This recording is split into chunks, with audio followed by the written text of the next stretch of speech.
over Michigan, a sold-out house as always. College football on ABC, presented by Best Buy, and a sold-out Michigan Stadium to see if the team can come back from what happened a week ago. Welcome, everybody. Brad Nessler, Bob Greasy, Paul McGuire, and Bonnie Bernstein. Last week, everybody knows now, an epic upset by Appalachian State over the Wolverines here on their hallowed ground. Now, you don't mind being on the cover of Sports Illustrated. You don't want to be the guy trying to tackle Dexter Jackson on one of his 2 touchdown runs for the Mountaineers in that 2-point upset. So, guys, it's a new week for Lloyd Carr. And, Grease, how long does the hangover last? Well, Hell Week is over. It lasts week to your next ball game. The leaders of this Michigan team have got to get them back on track. They've got a lot to play for. They've got the Ohio State game. They've got the Big Ten title. And they've got the Rose Bowl. At the end of the year, you look back on this and you say, it wasn't pretty after the first week, but it turned out to be a pretty good season. We're going to talk about Oregon with Paul in a minute, but first, Chad Henne, the senior quarterback, talked about how this week has gone. The mood of the team, it's been down. Obviously, we didn't play well and didn't play to our capability last week, but I feel that we're coming back. We bonded. We practiced a lot better than we did last week, and everybody just wants to get back on the field and prove ourselves. And, Paul, they meet a team today whose offense is very similar to the one that beat them last week. Well, if you saw the Appalachian State game, you think you may see a duplicate offensively now, because when you talk about Oregon's offense, they have 2 excellent running backs, plus a 3rd running back who's the quarterback, Dennis Dixon. And this guy is legitimate. He is a great player. Michigan won the toss. They want the football. They want that bad taste out of their mouth as quickly as possible, apparently. So that means Matt Evanson will tee it up to kick off, and Junior Hemingway and Carlos Brown back deep for Michigan, and we're underway in the big house.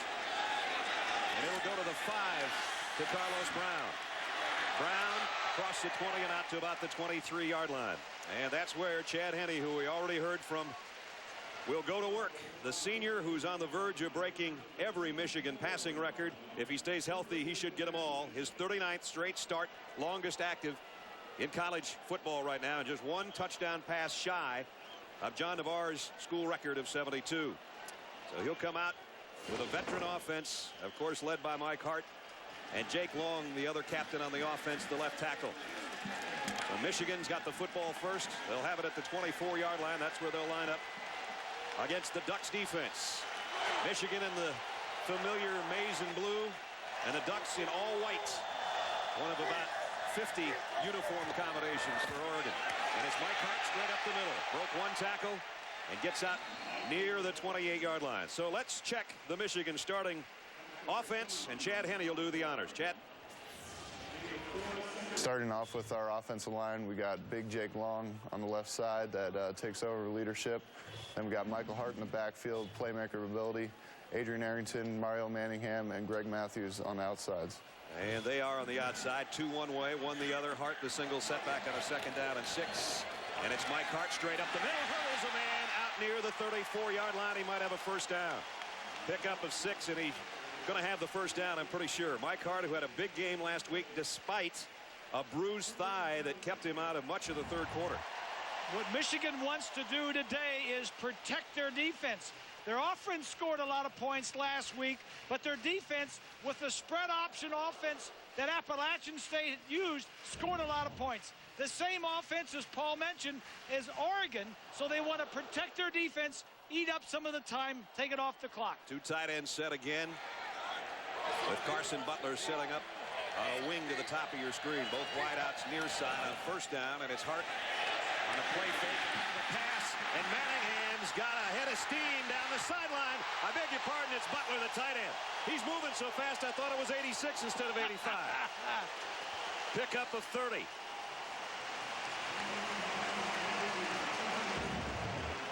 Butler lines up behind, and he's just going to slide behind the line of scrimmage. They're going to fake the ball to our right and then come back, and he's wide open. A nice, crisp throw and 3 good plays to start for Michigan. All the way down to the 35-yard line. So taking the football has paid off. Michigan received the opening kickoff, and they're down to the Ducks' 35-yard line. And now Hart spins his way for about 4 more yards against the Oregon defense. It's going to be set by their head coach, Mike Lotti. Mike? Starting with the defensive line, where it all begins. The guy that leads that group, Will Tukwafu, is only a sophomore, a great player in fall camp. At linebacker, A.J. Tuatili, one of our captains voted on by his peers, and a playmaker, pure and simple. At safety and leading that defensive secondary, which is thought to be the strength of our defense, Patrick Chung. And there's the group that's trying to slow down Michigan right now with a 2nd down and 6. Both tight ends now on the wide side. The throw this time doesn't go to Manningham, and a flag down. Might have a holding out there. And I think it's going to be on Carson Butler, the tight end. It is on Carson Butler. He's out there to make a block, and he wraps his arms around the defender's neck. They're going to call that most times, aren't they? No. There's the holding call. Bill Lemonier, the 2nd week in a row we've had Bill as our head referee. Let's take a look at the game plan, guys, as they back up the holding call and the penalty. 85. For Michigan offensively, like I said, they need to control the ball, help their defense. And for Oregon, it just is very simple. They have to stop the run. They have to stop Hart. They have to force this team to throw the football. And Henne has effectively so far a wide open tight end on one. Manningham there. That was a good looking pattern without the holding call. Let's back it up to 2nd down and 11 now, back at the 36-yard line. Now Mundros, the fullback, in the lineup for the first time in front of Mike Hart. Chad Henne steps back to call an audible, and Oregon almost jumped offside. You can see they're blitzing, right? Nice play fake. Henne's going to go deep. Intercepted in the end zone. And bringing it out is Matthew Harper. Harper across the 20. Still going. Harper's got a convoy down the sideline.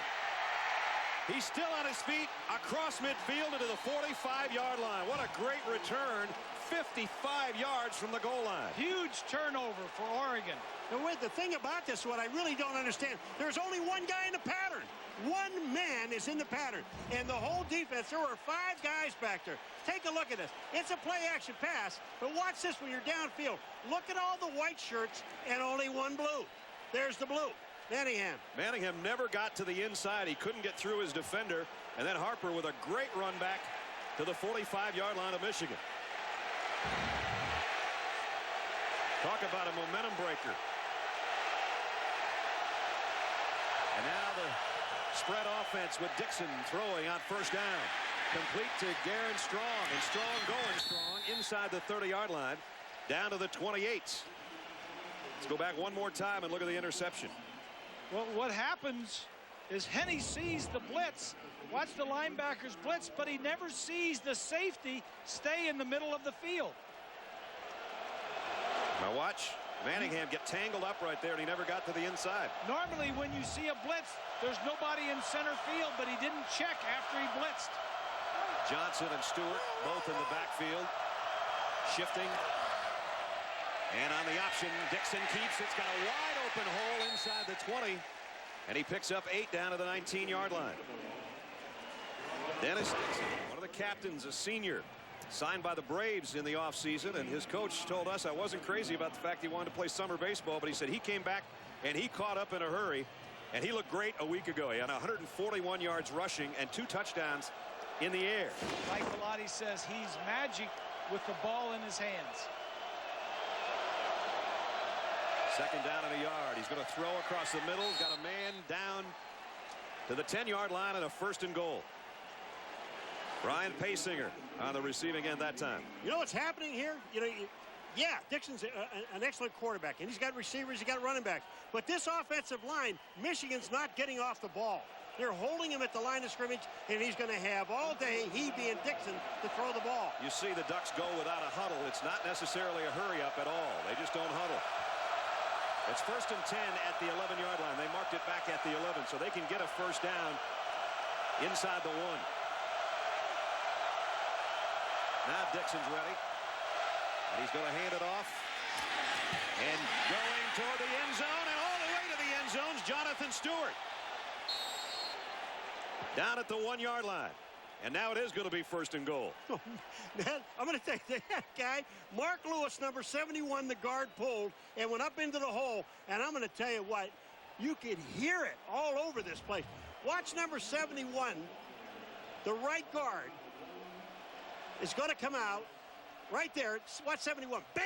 I mean, he gets a shot down about the 4-yard line. Stewart's a load, too, about 230 pounds. And now it's Dixon trying to sneak it in, and I almost lost the ball down at the bottom of the pile. It did look like he dropped the ball. It looked like he was going to recover it. So it's going to be 2nd down and goal. Take a look from the far side. Slipped a little bit, and then really had to scramble just to keep control of the football. So 2nd down and goal. If you just joined us, Oregon, a 55-yard interception return from their own end zone by Matthew Harper set them up offensively in Michigan territory. They've moved it down now to 2nd down and goal. Dixon in the gun. It's Stewart to the end zone, touchdown Oregon. Just like that. Thought I heard a whistle before And there's the a play. flag down. There is a flag on the near side. That would be on the offense. No flag. False start. 4. Offense. 5-yard penalty. How huge might that be if they don't get the touchdown? Now they're going to have to earn it. They're going to move it out to the 6-yard line. And it looked just that easy as Stewart went in standing up. And now Mike Bellotti and the guys have to rethink here. Catch your breath. Michigan came out, was moving the ball very well. One bad throw by Henne and a great return by Harper. Now Oregon's got it on the goal line inside the 5, maybe getting 7 points. Dixon fakes it to Stewart, wants to throw to the end zone. In traffic, incomplete. Broken up nicely by Donovan Warren, the freshman, number 6. Good play by the young fella. I'll tell you what, Dixon is not afraid to fire that ball in. I mean, he has an awful lot of confidence in his arm. Watch his throw here. He doesn't hesitate. Look at this ball.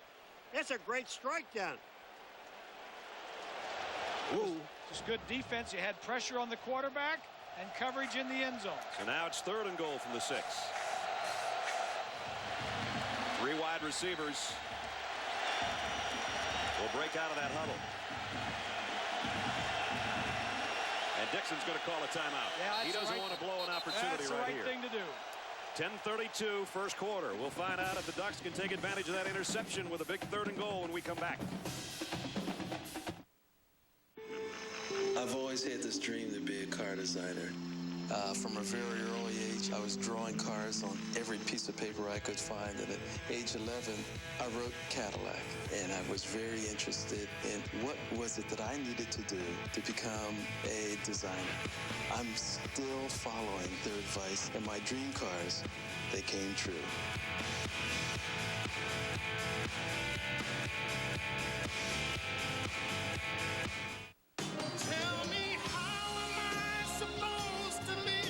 Expensive brokers are shaking because E-Trade just introduced their completely re-engineered market trader.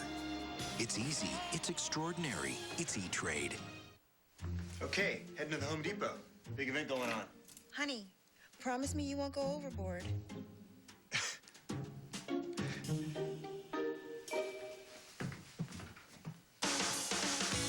Right now at the Home Depot. Save big on flooring, appliances, windows, and much more. With no payments, no interest for 12 months on purchases of $2.99 or more with your Home Depot consumer credit card. The Home Depot. You can do it. We can help. She's an accident waiting to happen, but on September 21st, she's gonna slip. I'm sorry. Fall. You all right? Yeah. And crash her way into your heart. Good luck. Chuck. Rated R. September 21st. These 6 men are preparing for battle. These 6 women intend to bring it. And it all starts with a 3-night event. Dancing with the Stars kicks off Premiere Week Monday, September 24th on ABC. This telecast is available on ABC HD, presented by DLP Picture Technology. Oregon a week ago was perfect against Houston in the red zone. 4 for 4, all touchdowns. Now they've worked it all the way down to the 1-yard line, but a penalty's backed him up to the 6, where it's 3rd and goal. And following the timeout, Dennis Dixon all alone in the backfield with 5 wide receivers at his disposal. That's a quarterback draw. They're going to throw a slip screen, trying to get back to the line of scrimmage is Paysinger, and he didn't get anything. Nice job by the Michigan defense. Brandon Harrison made that play. And so Michigan holds. And as I said, that false start penalty killed him because they were in the end zone. Now they're going to have to kick a field goal. You're exactly right. Take a look. the touchdown. He's just going to throw it out here. Last week, Michigan was falling all over themselves to try and get in and make the tackle. This week, they get in and make the play. It just takes patience. So now Matt Evenson's going to try a field goal.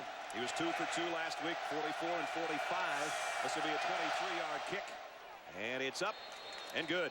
So Oregon gets something out of the turnover. They much would have preferred the touchdown that they had, but it was taken away by penalty.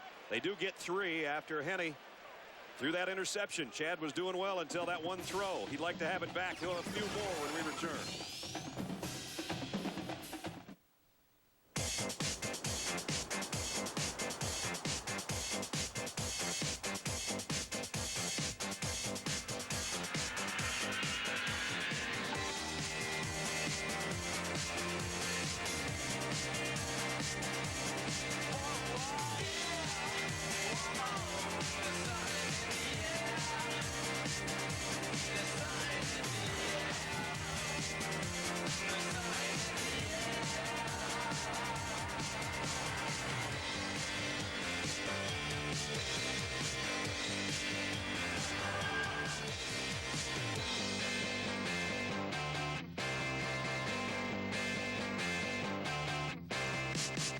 It's all in the details. With award-winning design, designed to perform. Pontiac, designed for action.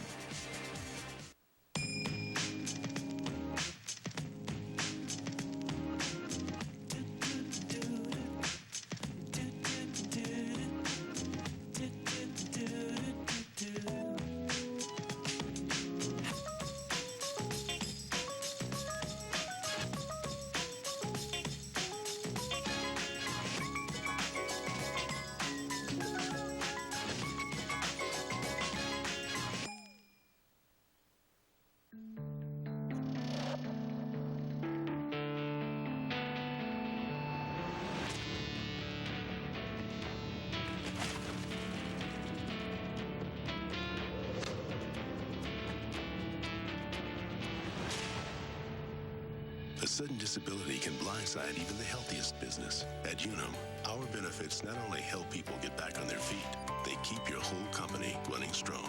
Unum, better benefits at work.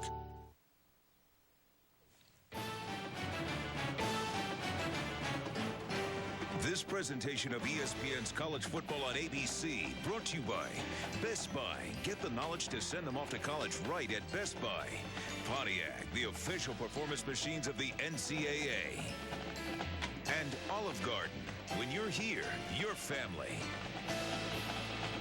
Schembechler Hall, that's where we spend most of our time when we're here in Michigan, where the football team practices. Of course, shrine that stands as a testament to what Bo was all about. Coached for 2 decades here, ending his career with 194 wins at what is college football's winningest program. We still miss him. He's been gone, 10 months? And it's weird to stand out here in our booth, usually to do it on camera. We didn't today because of the length of the first game. And he would always be in the box right above us, screaming down at us while we were trying to work, and I miss that so much. I asked Lloyd Carr yesterday. I said, it's Bo's building. It's named after him, but he's got an office there.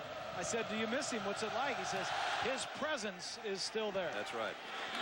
Down to the 5, Carlos Brown on the return. And Brown broke a tackle at the 25. Nice second effort. And got to about the 29-yard line as we check in with Bonnie Bernstein for the first time today. Bon? Brad, hi. Everybody wondering about Michigan's mindset this week. Well, after the loss to Appalachian State, Jake Long sent Chad Henne a text message. He said, how you doing, buddy? Henne said, boy, this was a wake-up call for me and for us. I'm still in shock. Now, keep in mind, Henne, Long, and tailback Mike Hart all put off the NFL year to try to win a national championship for this team. That's why they held a players-only meeting on Monday, and according to Henne, they've righted the ship. They're playing hard today, you can tell, but that one mistake cost them 3 points. There's going to be a loss of a yard by the aforementioned Mike Hart. Nice play by Nick Reed, the defensive end for Oregon. Take a look at the X factor for today's game, brought to you by City. Both defenses, neither one showed up last week. It's time for both of them to play a little better. Well, they do. And if you just take a look at Oregon's defense and what they're trying to do, they're going directly at Hart. They're not wasting any other time. In fact, on that last drive when Henne rolled out to the outside, there was nobody there. Everybody went after Hart. Second down and 11. They'll come after him again here, but he breaks it up the middle into the secondary, and Hart's got a first down. Big run out to the 45-yard line. Pickup of 17. Brad, one thing that they say about Hart is that he doesn't have great speed, but he's got great vision. Watch the moves that he makes when he gets to the hole. He sees it all. Here he sees it. Now he looks back to his left. There's the opening. He is in it. Now he's not going to outrun you, but just take a look. There's another move to the right, one back to the left, and he almost broke that last tackle of Harper's. He picked up 5 more yards. 31 yards on 5 carries for Mike already. And he's a workhorse. Here he comes again, plows into the line and got about 3. It'll be second down and 7 after we check in with Matt in New York. All right, Brad, here's a vote for the Pontiac game-changing performance of the day. Nebraska's first ever visit to an ACC town was a tense one, but late. Zachary Bowman with an interception to salt it away for the Cornhuskers. To vote for your Pontiac game-changing performance, just log on to ESPN.com. All right, Matt, keep us posted on all the scores. I know you will throughout the day. Second down and 7 here for Michigan as they near midfield again. Henny, quick slant. Manningham caught it on the run. Broke a tackle. Cuts outside. He's got great speed and one blocker. Manningham inside the 20 and down to about the 17-yard line. Great catch and run. Little slant route. Manningham picks up some blockers and goes around. You've got to be able to run the ball. Michigan wants to run the ball against this defense to take time off the clock to protect their defense. But there's also some passes out there, although this defense of Oregon's led the Pac-10 in pass defense each of the last 2 years. Michigan now goes back to 2 tight ends on a first down at the Duck 17.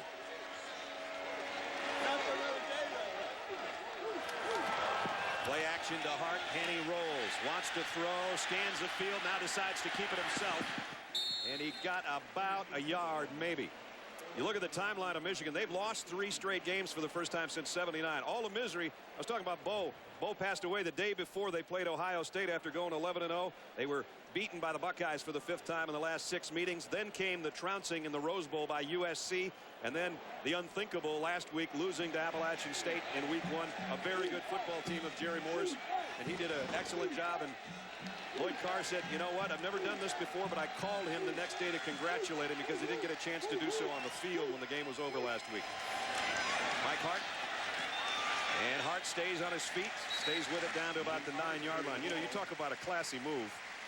You get beat by Appalachian State, the Division I AA champion for the last 2 years, so they're not a slouchy football team, and everybody's shocked.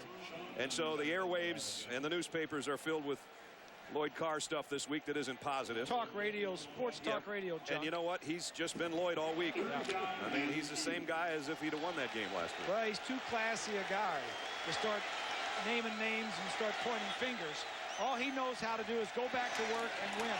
Hart, left side, got a first down with second effort. I know you talked to Coach Moore this week, Bob. I talked to Jerry Moore, and he says in Boone, North Carolina, it's where we spend some of our time in the summer, and he says, I got a call from Lloyd, and he says, I wish I could have taped it. He said, and played it for our players. He said he was just as great a guy, and just all the good things that he could have said, he'd said. Very, very humble in losing. And said a lot of good things about Appalachian State and how well they played, and they deserved to win and all the right stuff. As you said to Coach Carr yesterday, it wasn't good for Michigan or Michigan fans, but it was kind of a great day for football last week because a monumental upset like that gets everybody's attention in week 1. That was Alex Mitchell, the right guard, trying to pull, and he pulled way too quickly. Just one other thing about Carr is Coach Carr is that he, saying, as you said before, he has never done that before. Right. I mean, when you do something like that, it's not to make that guy feel good. It's that you respect that other coach. So Michigan now backed up to the 11-yard line on the false start by Alex Mitchell, who's been hampered with some injury problems, but back in there starting at guard today. Well, this is one of their problems that they had last week. Pre-snap penalties. And again, Henny stands up. Both wide receivers are to the near side after play action. That's what he's looking for. Throws instead to the tight end, Butler. And Butler's got it down to about the 7-yard line. You know, it's a final race before the chase field is locked in with 3 drivers still vying for 2 spots. Can Dale Jr. race his way into the chase? We'll find that out. Who'll be in and who'll be out? It all comes down to this. NASCAR Nextel Cup Series Chevy Rock and Roll 400 at Richmond. It's tonight on ABC at 7 Eastern, right after our football game. And we're revving it up here. We got a 3-0 Oregon lead, but Michigan on the 9th play of their drive has second down and goal at the 7.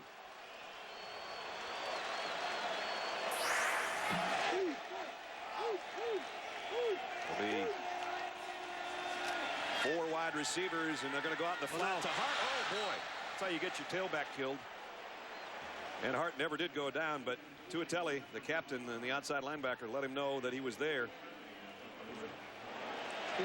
A packed house, 201 straight games. This place has had over 100,000 people in it. As always, there's probably about 112 today as the Pac-10 and the Big Ten get together. Bob Greasy, Paul McGuire, Bonnie Bernstein, and yours truly, Brad Nessler.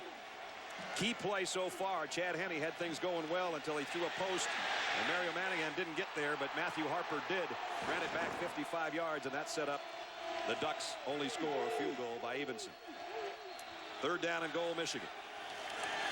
Henne in the end zone's got a man, and he got him. Touchdown, Adrian Arrington, who went airborne to pull that one down.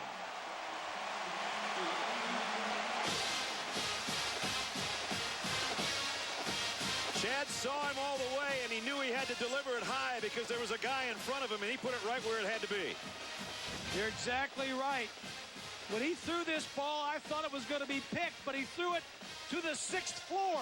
Up the elevator, Arrington went right behind the white-shirted defensive back, gets his foot in. That was just a great execution. That's about as fine a catch as you're going to see this week, I bet. I say we work on that in practice all the time. Go to the back end of the line, jump as high as you can, and I'll throw it up there. So Michigan's got an answer to the Ducks' field goal in the form of Chad Henne tying the record here at Michigan with his 72nd career touchdown. And Gleason recovers a fumble in the end zone. That's his first career touchdown. Wait, is that a Dr. Pepper? Oh, he's going to make the most of this one. Welcome back, my friends, to the show that never ends. We're so glad you could attend. Can you believe this? We might be here all night. Is he really going to do this? Look out. Only Dr. Pepper has 23 flavors packed in one bold taste for those who make the most of everything. I've got Tom Murphy, MVP of the Sullivan funeral. Congratulations, Tom. Woo, thanks, man. Take us through it. Well, I got the alert during the moment of silence. That must have been tough. No, it was on vibrate. It was tough to focus with all the crying, but I stayed with it and traded my fantasy running back and picked up a new receiver. Does it get better than this? Well, if there's some roast beef at the reception, that'd be pretty sweet. All right, now back to the studio. Be an ESPN MVP, only with VCast. Fantasy management, live game updates, personalized favorites, and commentary, exclusively from Verizon Wireless. Ooh, the never-ending pasta bowl is going on. Oh, you didn't know? No, I figured that's why you were in such a hurry to get here. No, I had no idea what was going on. Olive Garden's never-ending pasta bowl is back with delicious new sauces like sausage and peppers marinara and smoked mozzarella alfredo. Pick any combination of sauce and pasta, then another. Try them all for just $8.95, plus endless breadsticks and salad. I'll have the penny with meat sauce followed by the 5-cheese marinara. No idea, huh? Olive Garden. When you're here, you're family. Blockwell tries to cut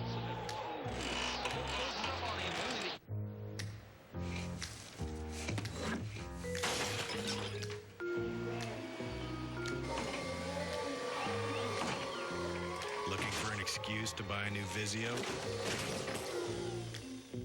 At only $448, you don't have to make excuses. Go to Vizio.com and see how Vizio is making HD TV a possibility for everyone. Vizio. The NASCAR Nextel Cup Series moves to ABC tonight at 7 Eastern. The 25 greatest players in college football history, presented by IBM. Coming in 1 week. IBM, getting it done. Ribbon panel of former coaches, former players, and media members voting on that. We'll reveal number 25 through 1 over the course of the season, announcing the greatest player in college football on the last week of the regular season. This guy's not bad.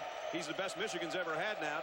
tying John Navarre anyway with his 72nd career touchdown pass. Pretty impressive. He started from game 1 as a freshman and now a senior. That's unbelievable. He started his first game his freshman year, won the Big Ten championship that year, and has started every game. Only true freshman quarterback in Big Ten history to ever do that, to win the league title. Here's a kick. Goes down, fumble at the 1-yard line by Stewart. Stewart's a great kick return guy, despite the fact that he's a big fella. He's not going to get much out of this one, though, except a few bruises. He ain't going down easy. He's not. He broke about 6 tackles, but then he got tackled by about 6 Wolverines. Let's check the Oregon starting lineup. And I'm going to do the honors, I think, for Oregon. We didn't have a chance the last time they had the football. Max Unger moved from tackle over to center, all Pac-10 a year ago. So Oalu there at the guard is making his first career start, number 66. And the backs and receivers, we talked about Stewart and how good he is. Williams led the team in receiving a year ago. Paysinger is the guy that paced them last week against Houston. And, of course, the guy that runs the show is number 10, and that's Dennis Dixon, the senior quarterback out of San Leandro, California. Doesn't have as great a field position this time. Back to throw and completes it. Pickup of about 4 out to Garen Strong. What's Oregon got to do game plan-wise, fellas? We know they run the spread option, so that's part of it. Well, they got to spread out the Wolverines like Appalachian State did last week and run up the middle. And I'll tell you, the offense just did a good job on that last drive to keep the defense off the field. The defense has got to do this 3 and out, and it's going to be tough against Oregon. He's going to go deep this time. He's got a man out there and got him in perfect stride. Brian Paysinger pacing down the sideline. Touchdown, Oregon. And no flag. I told you he's the guy that led the way against Houston, and he led everybody down the field on that one. An 85-yard touchdown pass. Grease, we have seen 2 perfect passes. One by Hanney for a touchdown, and then this one by Dixon for a touchdown. On the outside. Outside comes in. They just do a little swing, and then Paysinger, 19, outruns Harrison, and a great throw by Dixon. He looked around a little bit and then saw he had single coverage and took a shot at it. And now they're going to go for 2. With a big lineup, they get the 2. Ed Dixon, the tight end, on a direct snap with a 2-point conversion. Don't you love this? I've seen it all. I love it. I love it. It's 11-7, folks, and we're in Michigan, and the Ducks are in all white. Well, a shocked Michigan defense again.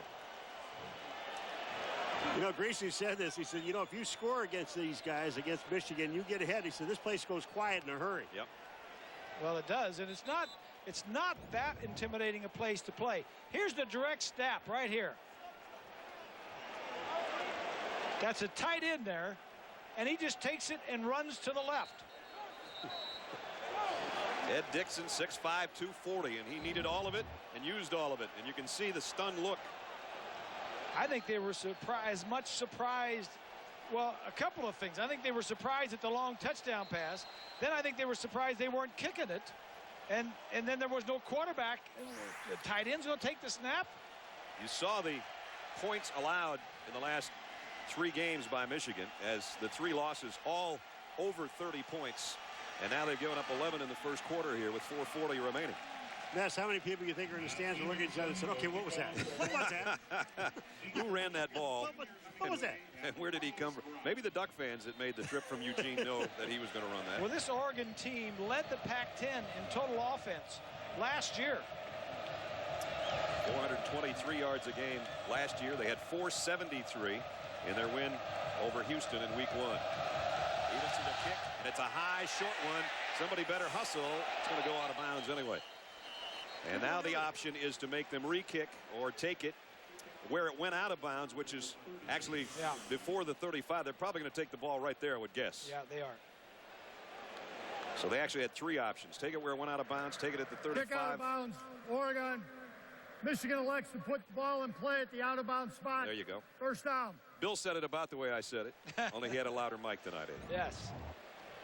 Here he is here. Paysinger's just going to come to the outside and straight down the sideline. He's going to have a lot of time to throw this ball.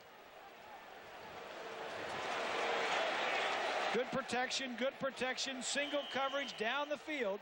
That was just a great throw. He had a chance to pat that ball twice back there all day. He did, and coverage wasn't bad. Mike Hart, nice little sidestep in the hole, and picked up about 4 more out to the 42-yard line. Before that play, I said, before that touchdown, I said, you know, the defense needs to get 3 and out. That time it was 2 and out. Yeah, but it was 2 plays, 85 yards. He got 8 points after. That's why I think that Michigan's best defense is what's on the field right now. Mike Hart running the ball. Mike Hart running the ball, because I'm sure that Michigan defense can't stop that spread option attack. Didn't last week, haven't done so far this week. 2nd down and 6. Chad Henne play action. He's got a man wide open. Manningham again. 1st down. And he's down to the 41, almost the 40-yard line of Oregon. Got a did you know for you with Michigan having lost last week. And Bob said they still got a lot to play for because we haven't gotten in to the Big Ten championship or the Big Ten play at all. So they've got a lot to play for. But the last team to lose their opener and win a national title was Miami in 1983. Coach Schnellenberg. Oh, Howard. Howard went on to Louisville and started that program, got it going, and now he's at Florida Atlantic University. 1st down, Michigan at the 40. Hart. Boy, he's something to watch, isn't he? That line is doing a nice job, and he's got some holes there. He doesn't know whether to go this one or that one. You know, I'm sure you guys have lamps in your house that have the 3-way bulbs. When Mike Hart's out of the lineup, it's one of those 50s. And when he's kind of banged up, he's like a 75. But when he's on and he's in that huddle, the whole Michigan offense is at that 100-watt deal. Well, yeah, but wouldn't you like Hart? Wouldn't you just love to run over there on the left side with Long and Krause? They're both All-Americans. Krause is going to be an All-American this year. That is a big load on that left side. Mike gets a breather. Carlos Brown in the backfield for the Wolverines. 1st down. And he'll get the carry, and he does what Mike Hart would do. Go straight ahead, but he lost the ball, and that's something Mike Hart doesn't do. Michigan's fumbled. Jarris Bird has recovered.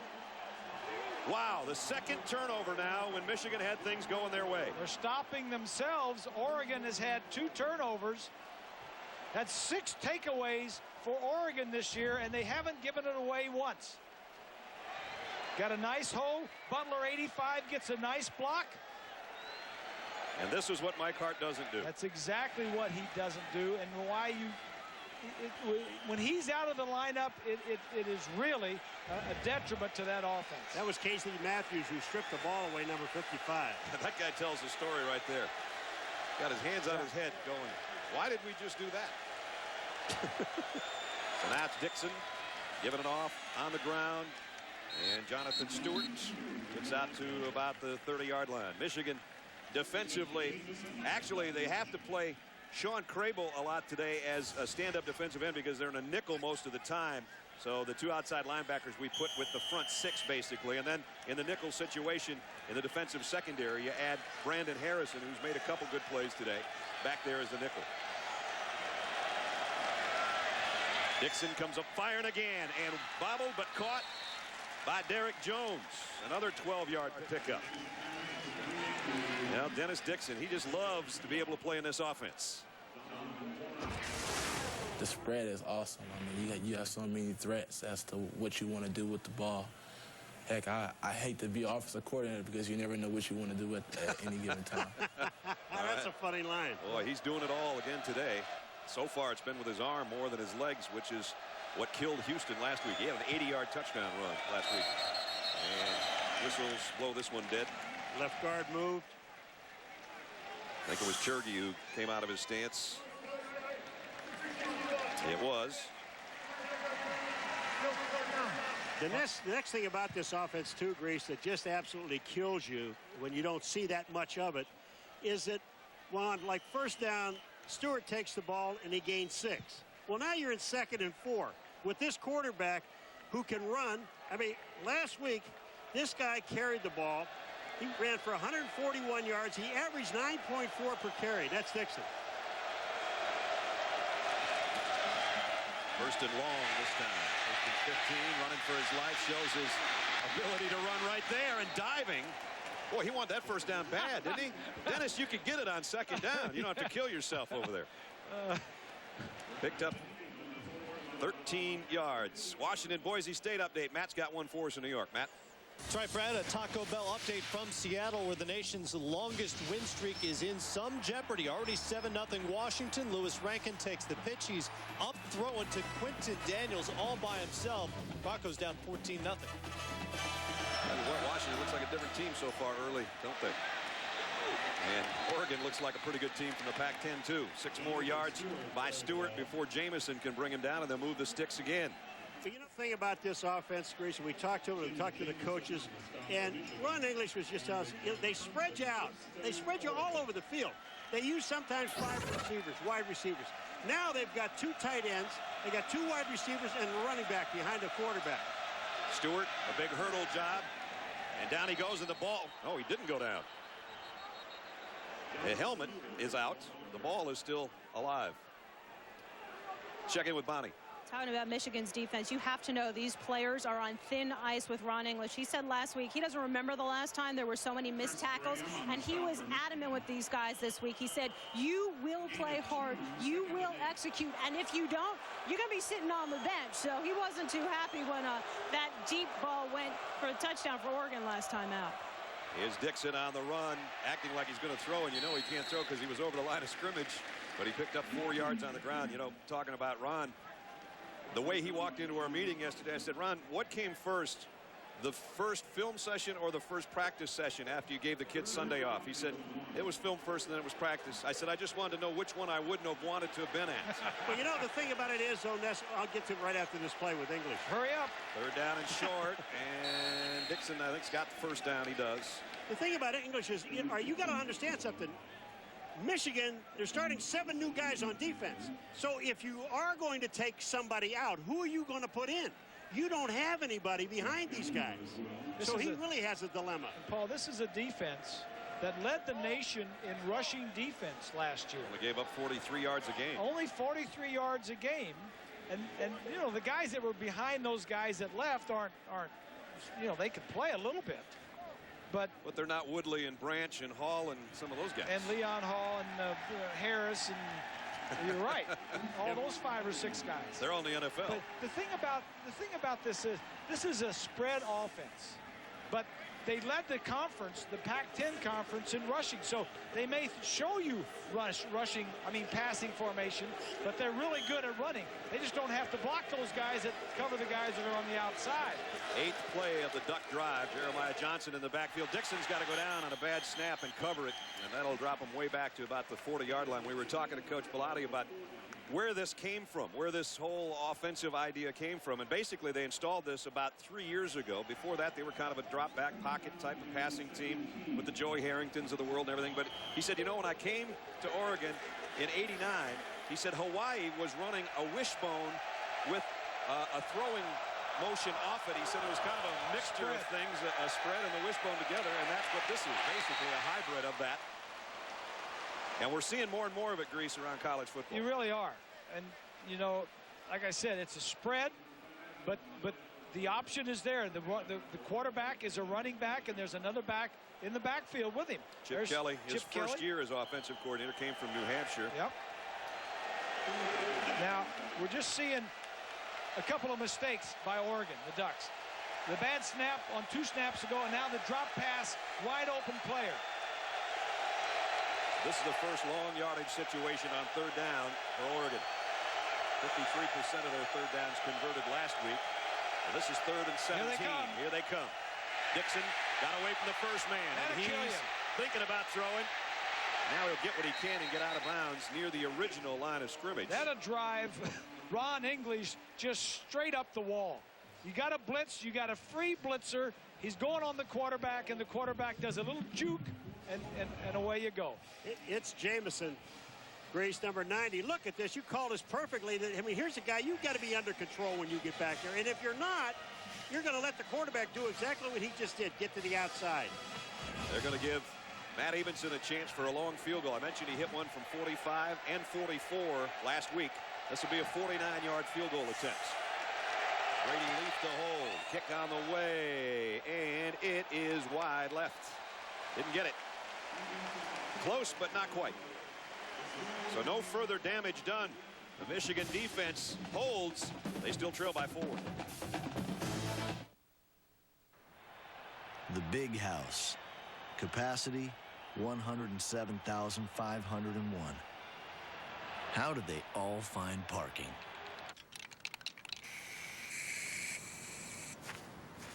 This is Big Ten country, and this is where it lives. To make sure you get the Big Ten Network, go to BigTenNetwork.com or call 866-WANT-B10.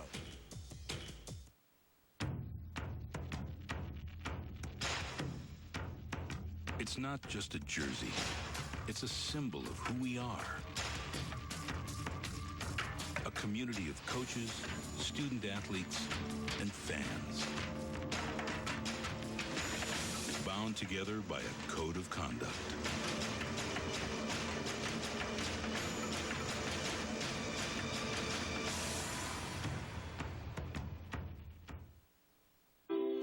To the inspirers of minds and the minds they inspire. To those who bring hope to the world today and give hope to tomorrow. To the ones who take what they learn and give something back. To those who tell great stories and those whose stories have yet to be told. Hail, for there truly is a Michigan difference. You're watching ESPN College Football on ABC. Back in Ann Arbor, the Wolverines huddled. Their defense held as Evenson missed a 49-yard field goal, so no further damage done. But 2 turnovers by Michigan, a fumble by Carlos Brown, interception by Chad Henne have stopped Michigan drives. Mike Hart carries, and as I mentioned, Mike Hart almost never fumbles. He's only fumbled 3 times, and they've all been either recovered or one went out of the end zone. So he came into the game, I think it was 751 touches without having given up the football. So he's a pretty solid guy, and the first quarter was a pretty solid one for both teams. And Oregon on the road doing what Appalachian State did a week ago, but we got a long way to go. 11-7 at the end of one. Ducks in front.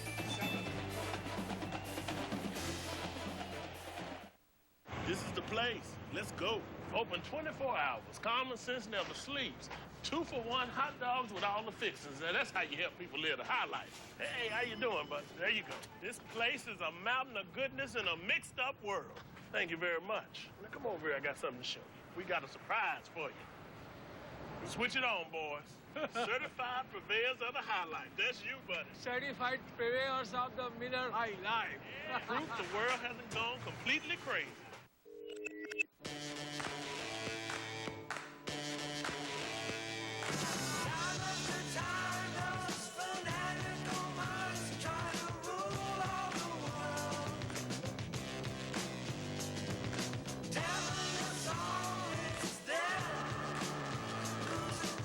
The new Dell Inspiron 1520, powered by Intel Centrino Duo processor technology.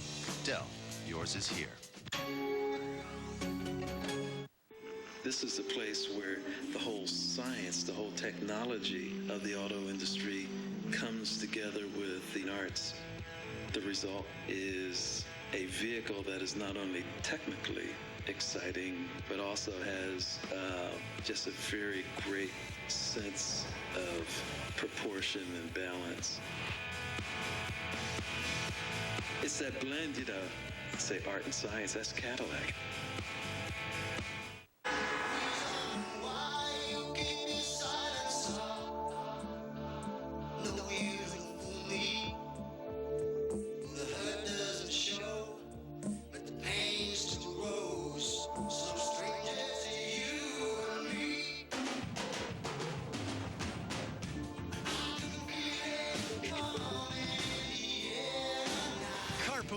A new comedy premieres Tuesday, October 2nd on ABC. Start here.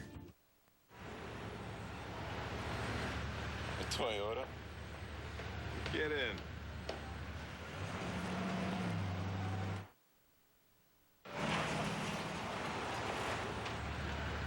Toyota? Get in. The Toyota Tundra is changing a lot of minds. And now you can get $2,500 cash back. Find out more at ytundra.com. This K2 program brought to you by Les Schwab Tires. ESPN on ABC. College football lives here.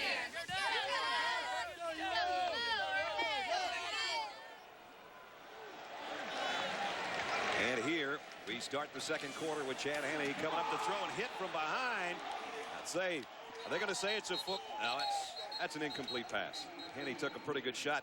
We start the second quarter. Welcome, everybody. Brad Nessler, Bob Greasy, Paul McGuire, Bonnie Bernstein. Guys, we're on pace right now for 1,400 yards of total offense.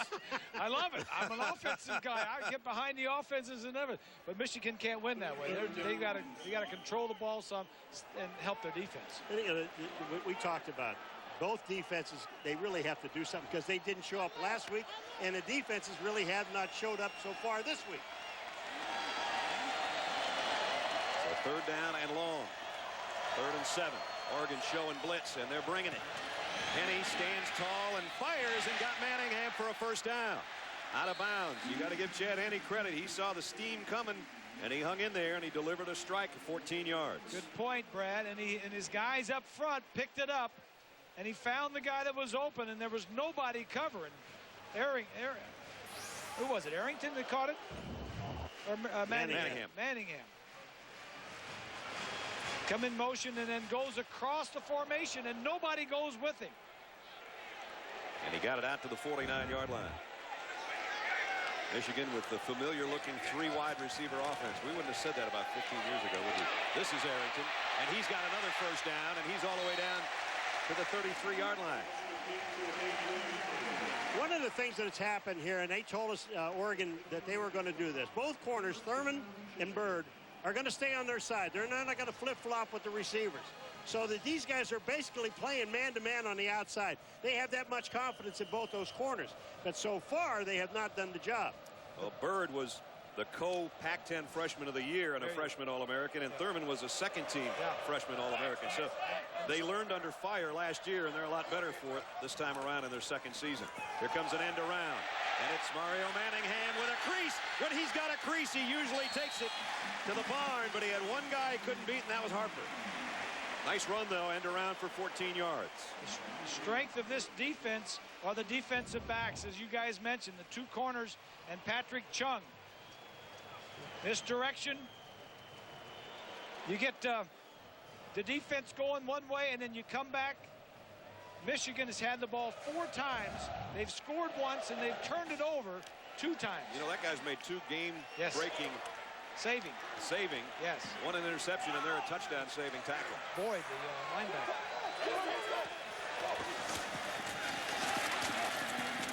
Not much that time for Mike Hart. John Bacon, the middle linebacker, in on the stop. A couple of big games coming up tonight on ESPN. Notre Dame, freshman quarterback Jimmy Clausen is going to start apparently against Joe Pa's Nittany Lions. Notre Dame and Penn State available online at ESPN360.com as well. And at 9:15, Virginia Tech going down to play LSU. Tigers got a brand new mascot. They're going to be all pumped up down there at night. Got a new mascot. They got a new mascot. They got a new tiger. Is he going to play? Well, they say he's going to grow to be 700 pounds. I don't know if they'll put him in. If Les will put him in a defensive line later. I don't think he needs to play. Probably not. Dorsey's big enough. Yeah, down there. they got it. That's right. Second down and 9. Henne fire into the corner. Incomplete. Greg Matthews up in the air, almost able to bring it down. And it'll bring up 3rd down. Henne is finding some time to throw the ball now. And if you give him that much time to throw the ball, he's going to put it in the end zone. He just has to be careful with it where he puts it, because these guys are good in that secondary. They can run against the front 7, but the back 4 are trouble for a quarterback. The Ducks just changed up 6 guys on defense before this play. And they're all littler guys back there expecting, I would say, a pass here from Chad Henne. There's the 3 down guys. Yeah. There's a whistle. Michigan took a timeout. Yeah, they went to a 3-4 nickel. Chad Henne's going to take the timeout right along with us. Now it's time for the Allstate Good Hands flashback, the Hail Mary. 3 wide outs at the top of the picture. Stewart with time. Lets it go. He's got 3 people down there. The ball's up in the air. Caught. Touchdown. Caught by Westbrook for a touchdown. Incredible.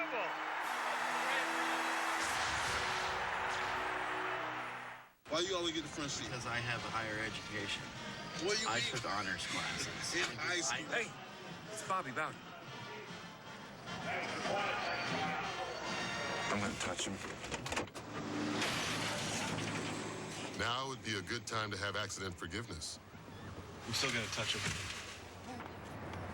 Part of Allstate Your Choice Auto Insurance. Are you in good hands?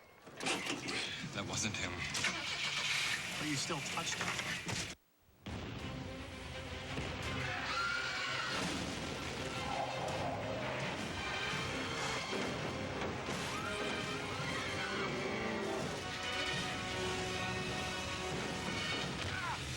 Nissan Titan is a Strategic Vision Total Quality Award leader. It's also the only truck tough enough to deliver college football's most coveted award. The Heisman, brought to you by the Nissan Titan. This fall, Tuesday is Carpool Day. Remember, a good driver is always relaxed and hyper-aware. So kind of like a peaceful panic. Panic response needs work. Carpoolers, a new comedy, premieres Tuesday, October 2nd on ABC. Start here. You're watching ESPN College Football on ABC. 13-16 remaining in the half. Michigan trailing Oregon. Some crazy signs, some crazy T-shirts this week as well. 3rd down and 10, Michigan. Here comes a blitz. Henny stands in and he goes down. Took a big hit, dropped back at the 26-yard line. Yeah. Matthew Harper again. Harper is everywhere. He really is. He really is. I mean, but they send more people than you have to block. And Henny is limping. You're going to see Harper come right up. Watch this. They don't have enough people to block. And here comes Harper from the outside. Nobody to block him. Hart made a block. Long made a block, but there was nobody there. Nick Alioto, the defensive coordinator, went to a 3-man line and had an overload, a zone blitz from the left side. Unsportsmanlike conduct, number 34, Oregon. Dead ball, unsportsmanlike conduct, 20, Michigan. Those offset, 4th down. The two captains, Mike Hart and A.J. Tuatelli, having a little at it at the end of that play. There's Nick, longtime assistant. Left at one time and ended up UCLA and then in the NFL for a while, but his heart always in Eugene and back there running the show defensively for Coach Bellotti. I don't think he needs that headset. He can yell down. Yeah, he can. Jason Gingell, who had a couple block last week, is going to try one here for Michigan on the way and hit the uprights. No good. So Michigan can get no closer. Oregon's defense holds. That's the way they feel in Ann Arbor today. HD? HD. Thoughts? Lots of thoughts. LCD, plasma. Vivo surround sound, head spinning. Deep breath. Likes? Cowboy explosions. Touchdown robots. Cooking, tearjerkers, crime dramas. Sing-along musicals. This system. Hi. Mechanically inclined? Emergency room inclined. We install. High five. We pledge a complete home theater experience, and now get no interest financing for 3 years on home theaters $9.99 and up. That's HD done right. At Best Buy.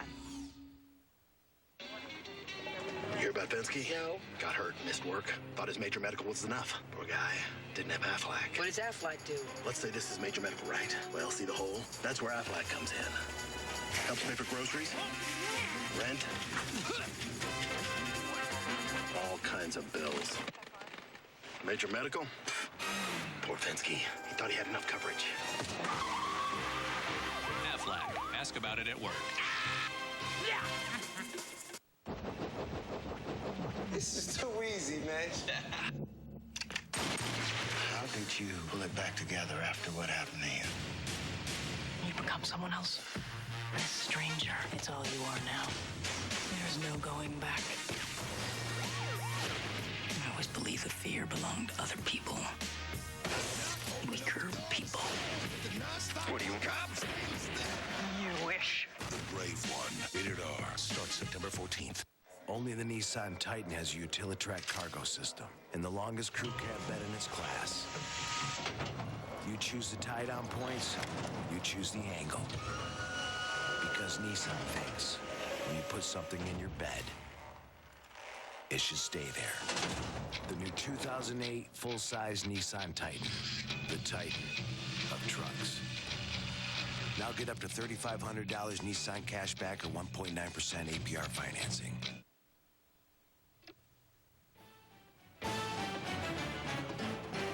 This presentation of ESPN's College Football on ABC brought to you by the Nissan Titan, proud presenter of the 2007 Heisman.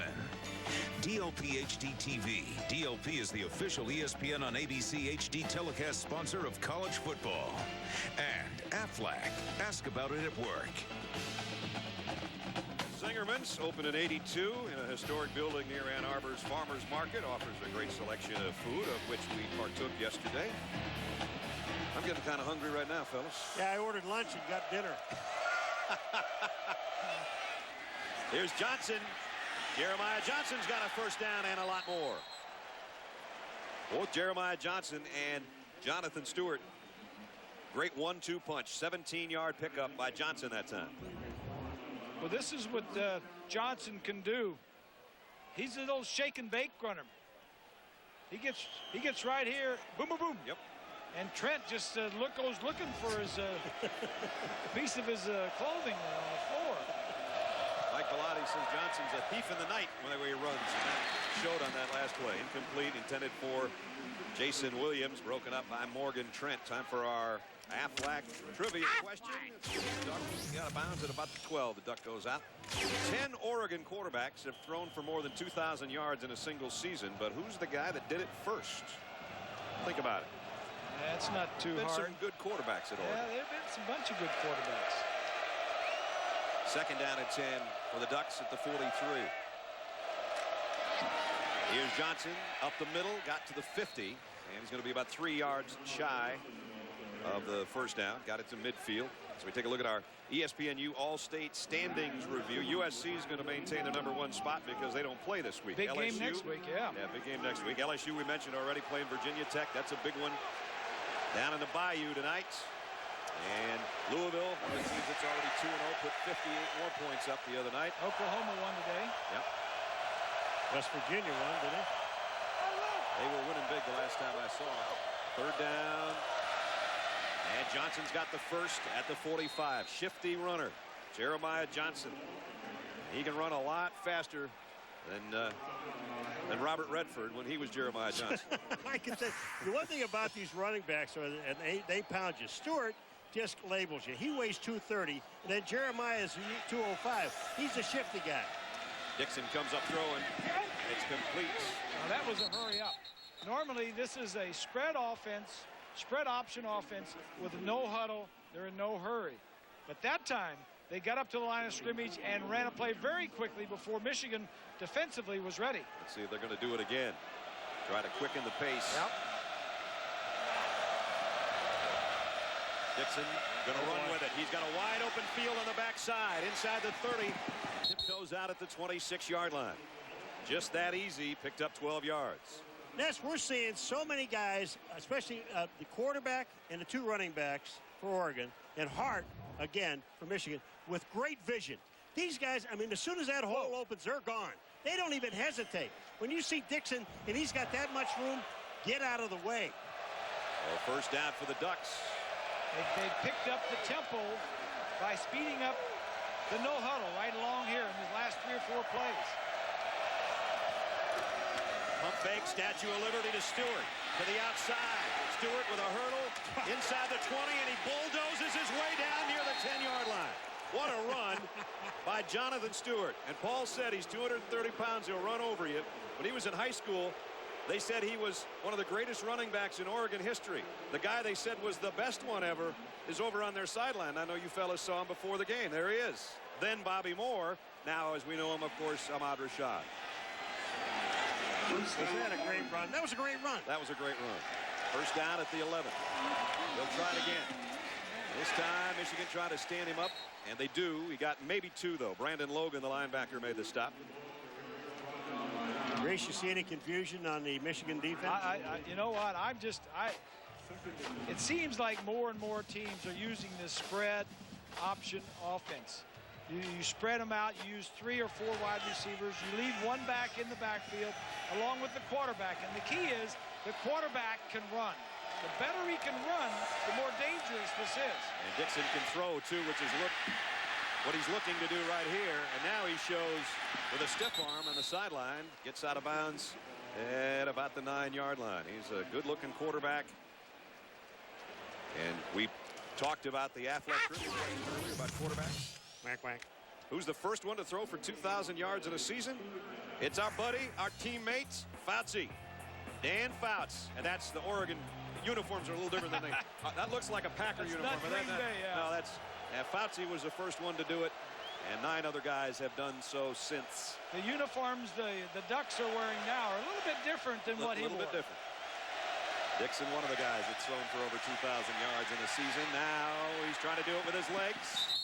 And he goes out of bounds at about the 3-yard line. So it's going to be 4th down at the 3. See, I like what he does, though. You know, he knows that he can run with the ball. He can throw the ball. He's got everything going for him, and there's no sense of getting killed on one play. He is tired right now, though. I can tell you, having run around the last 3 or 4 or 5 plays. Got his hands on his hips right now. Yeah. And he's got a 4th down he's looking at. My man Dennis Dixon is tired.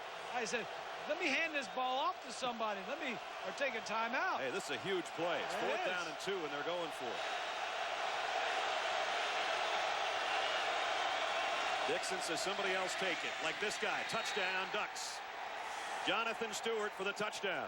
Talk about gambling on the road. They went for a 2-point conversion after their first touchdown. Yep. Now they bulldoze it in on a 4th and 2 at the 3-yard line.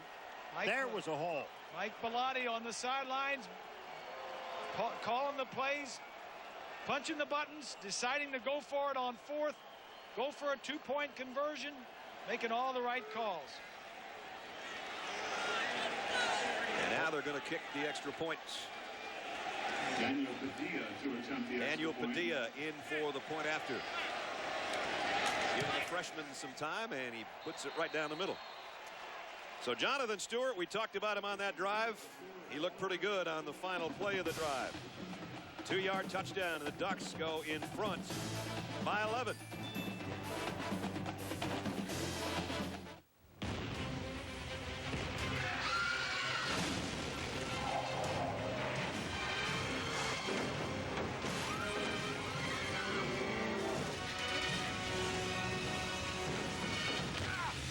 Nissan Titan is a Strategic Vision Total Quality Award leader.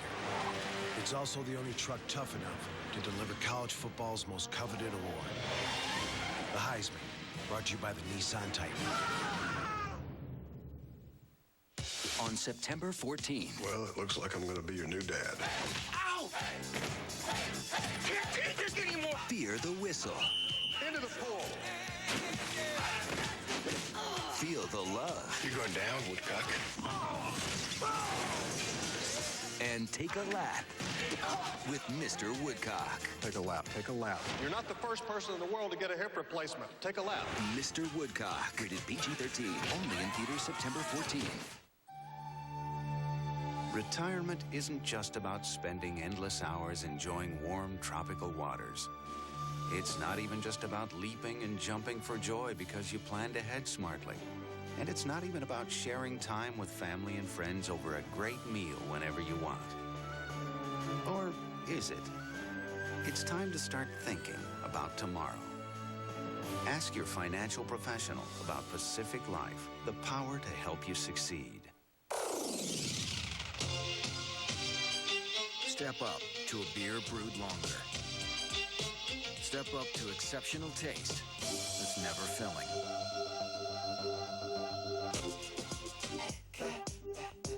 $99 calories, 0 grams of fat. Budweiser Select. Step it up.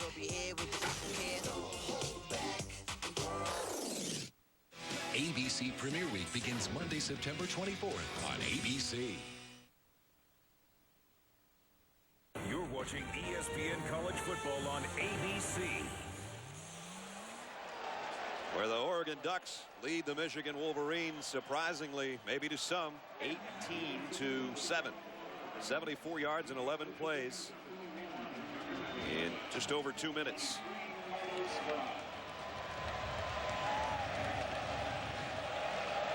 Matt Evenson to kick. Carlos Brown and Junior Hemingway again back deep for the Wolverines. Kind of a stunned sellout crowd again. Not making any noise. This should be returnable for Carlos Brown at the goal line. And Brown did not get to the 20. Got to about the 19-yard line. Let's take a look at our Pacific Life game summary so far in this one. It was Chad Henne going deep, intercepted by Matt Stewart. Took it back 35 yards to set up a field goal, but then Chad came back with a strike to Arrington. And then the long ball, 85-yard touchdown pass, Brian Pasinger from Dennis Dixon. They got the 2-point conversion, and they just took it down, and Jonathan Stewart scored from 2 yards out, and that's our 18-7. Oregon in front. Henne, the quick drop, and the out to Manningham. Beg your pardon, Arrington.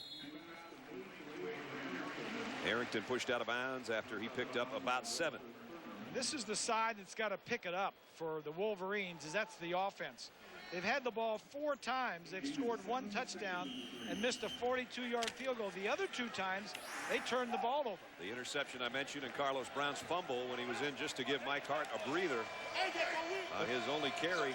The offense has got to stay out on the field and get some points. Here's Mike Hart. He is smothered after about a yard gain. Nice job defensively by Oregon. It's going to be 3rd down Michigan. Reminder, just 1 race to decide the championship. It's a 3-way battle to the finish. Looking for the Peak Antifreeze IndyCar 300 presented by Mr. Clean at Chicago tomorrow at 4 o'clock Eastern. For more information, log on to ESPN.com. Big 3rd down right here for Michigan because we're under 10 minutes in the 2nd quarter. They're trailing at home again for the 2nd week in a row by 11 points to the Ducks of Oregon. Backfield was empty. Chad Henne rolling to throw. High delivery, and it was so high that by the time Manningham could pull it down, he was out of bounds. There's a flag on the field. Deep in the secondary. You would think that's going to be a holding on the defense where that one's thrown, but we'll wait and see. That's the call. That's like a turnover because Michigan would have had to give the ball up, and now they get it back with the Oregon penalty. You know, when you're talking about the Michigan's 4 possessions. Holding. Defense, number 15. 10-yard penalty, automatic 1st down. The 4 possessions in this, they were in Oregon's territory all 4 times and only have 7 points to show for it. Look to the top left. I think it's Arrington. Right here. He gets smothered out there trying to get out in his pattern and run over by Patrick Chung. So Michigan's got, as Bob said, new life. The 38-yard line. Hard up the middle. Mike still going on his feet down to the 44-yard line. He doesn't go down when you think he's going down. 18-yard pickup. What a difference this guy makes when he's in the ball game. Nice blocking up front by Jake Long, 77, Mitchell, 73, and then Hart does a little bit on his own. You know, he came in only 133 yards shy of 4,000 for his career here, and he's got 80 yards right now on 14 carries. Here comes Mike again. Left side, got a blocker in front. Boy, we've seen some good runs today. Mike Bellotti knew coming in, the head coach at Oregon, that this guy was going to be tough. Well, you're also seeing an awful lot of good blocks at the line. He's got great balance. He breaks tackles. He doesn't go down easily. He has deceptive speed. You've got to stop him before he gets started. You've got to constrict that area early. That's a problem. Yeah. They haven't constricted the area early enough. Yeah. First down, Michigan. Now let's see what they can do with it. Again in Oregon territory. Deep out, caught by Arrington, out of bounds. About a 6-yard pickup. Bonnie? Talking to Kwame Ajiman, one of Oregon's linebackers during the week, they were obsessed with their preparation of Hart, and they sort of have this two-pronged approach. One, you see how easily he shed tackles. You can't just throw one guy at his ankles and expect him to go down. So they wanted to swarm him, surround him with white jerseys every time he had the rock. The other thing, as you guys alluded to, they really want to penetrate the backfield early and force him to redirect, because if you watch hard enough, you know if you let him run a straight read without slowing him down, he'll bust a big one on you. And he's busted a couple of big ones already today. Both backs, all three backs have played very well. 2 for Oregon and Mike Hart for Michigan. And it's Mike again, and this time they do swarm around him. He only got about a 2-yard pickup. You know, Nick Aliotti is a very vocal defensive coordinator. Just listen to him before the game down on the field here in Ann Arbor. Let's go D-line. D-line's big today now. Atta baby. Gotta win this thing up front. We gotta stop the run. We gotta win this thing up front now. Jeremy, keep that energy. Today, Coach. Keep that energy. We eating today. Okay. You look good moving. Guys look good moving. Come on, let's go. That's Nick pretty much every day. We're eating There today, he is. Coach. Hey, that lineman that said we're eating today weighs 290 pounds. 3rd down and a long 3 for Michigan. Kenny, here comes a blitz. And down he goes again. Second time the blitz has gotten to him. It was the defensive end, Jeremy Gibbs, that got him, but it was the pressure of Nick Aliotti's defense that got to him. That was Gibbs that was just saying we're eating today. Yeah, he just ate up the quarterback of the Wolverines. Number 99, Jeremy Gibbs, 6'3", 290 pounds, and he gets to the quarterback. Look at this. He gets through the block and then down at the quarterback's knees. Henny has no chance. You know what? The Michigan offense, Jake Long especially, was holding his palms up as if to say, why don't we go for this thing, or are we going to kick? And there was a long time to make the decision. And now they're going to try to kick. And it's going to be Jason Gingell, who missed one earlier and had a couple blocked last week. And this is a long field goal attempt. They officially call it 50. And now the officials stop play. Delay a game. I don't know if they're going to kick a field goal from 55, are they? And this is what killed them last week against Appalachian State. Penalties, missed field goals, missed opportunities, and turnovers. 5 times in Oregon territory in this first half. 5 times, and they scored once. 7 points. And now they've got a punt. So they went from an opportunity for a long field goal to having Zoltan Mesko have to come in and punt it away. I don't think Oregon's buying that this is going to be a punt. Now they're in their regular defense. Just safe defense. And he will kick. He's got a tremendous leg, but he hit this one way too far. All the way out the back of the end zone. So now Oregon's going to have the ball back, and we'll see if Ron English, Michigan Wolverine defense, can slow them down. So far, they haven't.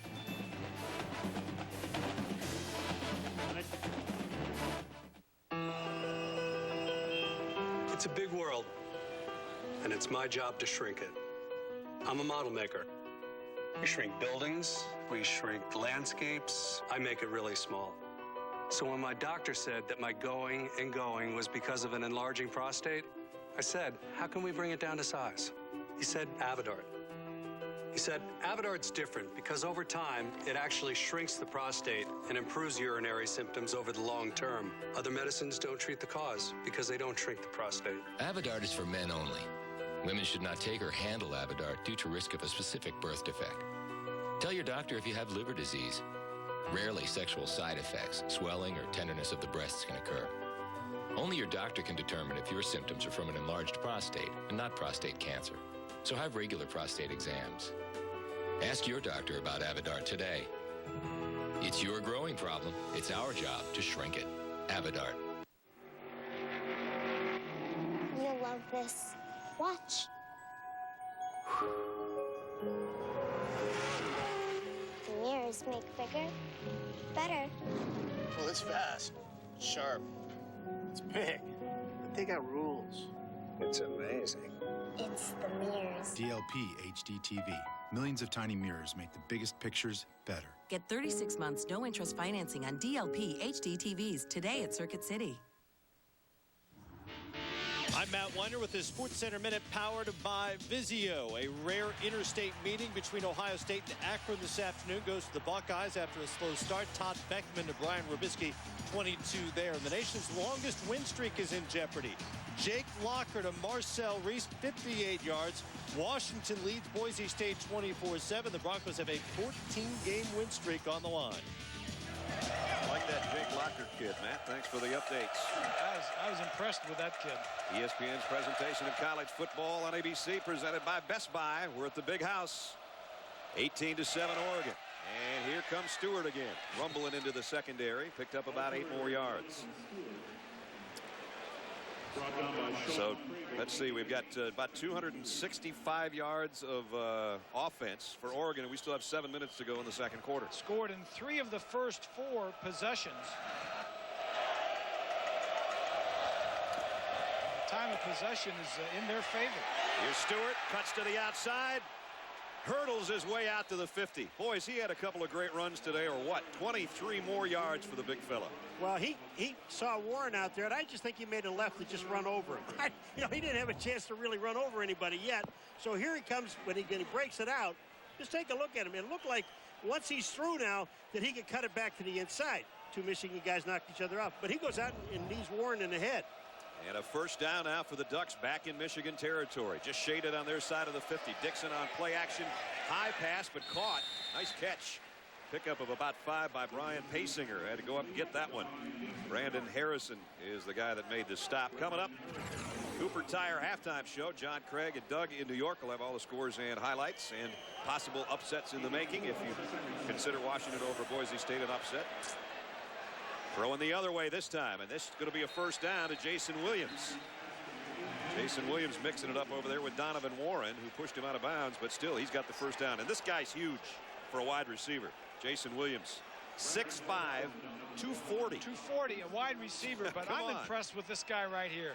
Dennis Dixon, just managing the game, running the offense, spread option, throwing the ball well. It's his show right now.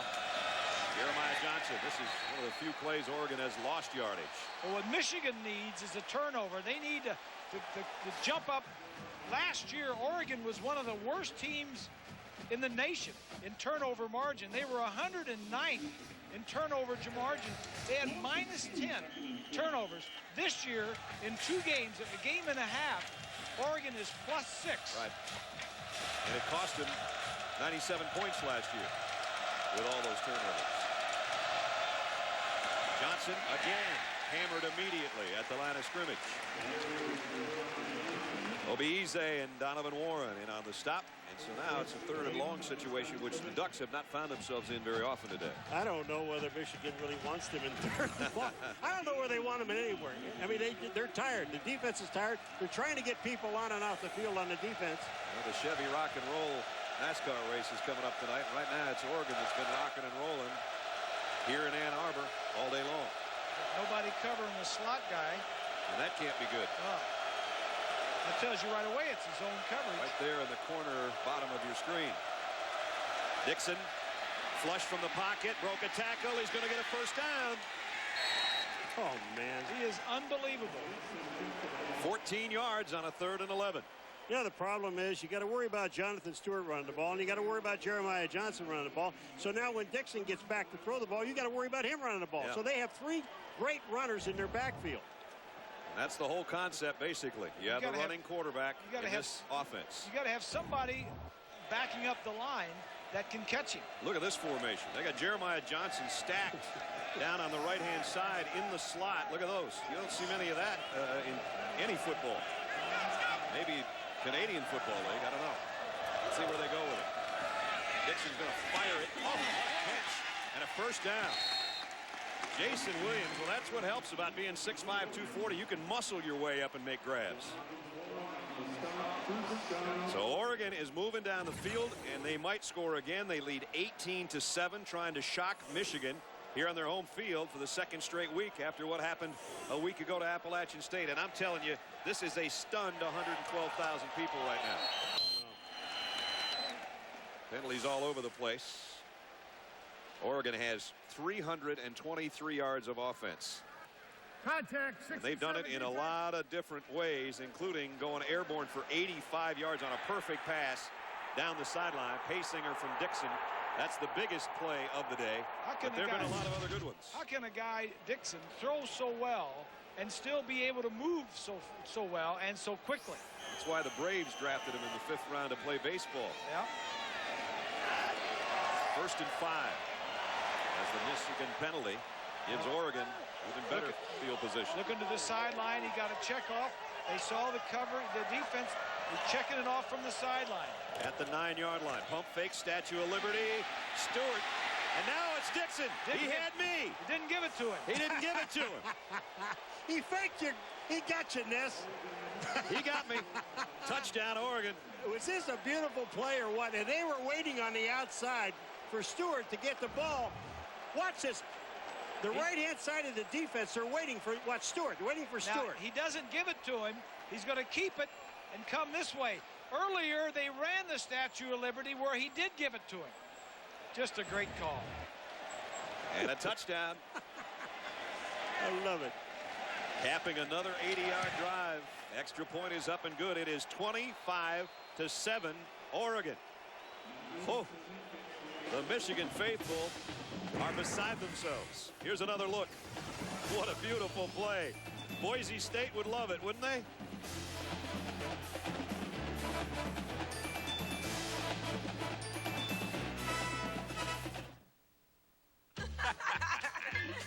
Ooh, the never-ending pasta bowl is going on. Oh, you didn't know? No, I figured that's why you were in such a hurry to get here. No, I had no idea what was going on.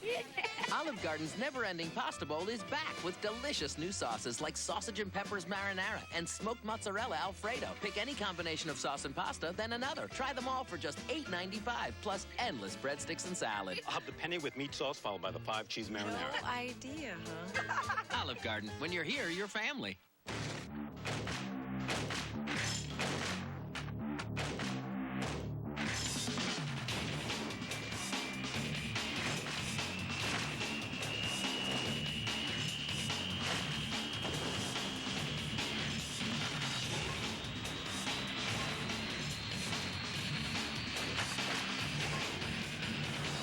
The few, the proud, the Marines. There's not a million of them here, but boy, are they having fun right now. The folks who came from Eugene or from around here that happen to be Oregon fans, and you can see the jubilation, and then all of a sudden, boom, it just drops off. Yeah, we'll wave at you, but we have nothing to cheer about so far. It's 25-7. The Ducks lead Michigan. Evenson to kick. Johnny Sears and Brandon Miner back deep this time for Michigan. And this one will be returnable. It'll be, I think, Massey, the up man. And Massey, the tight end, goes out to about the 26-yard line. Now, they're rich, they're ruthless, they're related. Wednesdays this fall, America's wealthiest family will be on the loose, and only one man can keep them out of the headlines. Donald Sutherland, Joe Clayburgh, William Baldwin, and Peter Krause star in Dirty Sexy Money. Series premieres Wednesday, September 26th at 10, 9 Central, only on ABC. That's a new one, huh? That's a new one. We got to try that one. Paul got a part in that one? Does he? Yeah, I'm the money. You're the money? Yeah. Grease would be the sexy, and I'd have to be the dirty, I suppose, huh? That's you, Dirt. Well, he's got that. Bob's got those boyish good looks, you know. Yeah. First down for Chad Henne. Trying to throw a slant, ricochet off Arrington, and incomplete. Walter Thurman, one of those sophomore corners, made the hit. You know, that fake Statue of Liberty, that was another one of those plays when I said before about the two-point play when in stands the people went, what was that? Yeah, what was that? They just did that again. And what, would you want to tell me what that was? What was that? I tell you what, Jared Zabransky, the quarterback from Boise State last year, would have loved that play if he's watching someplace. Let me tell you something. The Dolphins, in one of their preseason games, Cam Cameron ran that play from the 5-yard line, and it worked. That worked beautifully for Dixon. 9-yard gallop with nobody even knowing he had the ball until he was in the end zone, including yours truly. Henne. Incomplete, threw that one away. Is there a flag down? There is a flag. That's one of the things that, you know, that you said. No, there's not a flag. I beg your pardon. We said Oregon had to take heart out of the game. They have done that. They're taking heart out of the game because they're up 25-7. Michigan's now got to get back in this ball game by throwing the ball. This is exactly what Oregon wanted them to do. Put them in that position. That was the game plan you talked about earlier. Well, there's too much time in this game left for them to go away from Hart. They got to continue to run him. They're going to have to pass here, you would assume. It's third down at 10. Under 3.5 minutes in the second quarter. Henny pressured again. Is going to loft one long. Manningham's trying to find it, and he can't. It was over one shoulder, and the ball was over the other. He tried to shag it down out there. He had his man beat. So Michigan's going to have to kick it. Well, the problem is you're giving Oregon the ball back with over 3 minutes. That's not good. Because the last time they had it with 3:25 to go, which we have 3:23 to go, they went 80 yards in 9 plays. First 3 and out for Michigan today. So Mesko, who's got a great leg, set to kick. He can air this one as long as he wants. He doesn't outkick his coverage.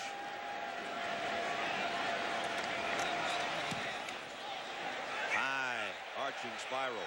Way back to the 22. But now coming straight ahead is Brown. And he's got a nice return back to the 39, almost the 40-yard line. 52-yard kick, but again, he got 17 coming back. Got a question for you. Who am I? I'm best known for my success as a coach, but I hold the Oregon career mark for highest average yards per carry. Who might I be? This one will trick you a little bit. That's a tough one. That is a tough one. That's a tough one. Somebody had to really dig for that one. John McKay, the coach, running back for Oregon back in the late 40s, and a successful coach, of course, especially at USC before going out of the Tampa Bay Buccaneers. Dixon, deep ball, man wide open, got it, perfect. This is an Oregon touchdown. Derek Jones. It took one play for Dennis Dixon to throw another perfect pass. 61 yards, touchdown Ducks. There's another one of those. And what was that?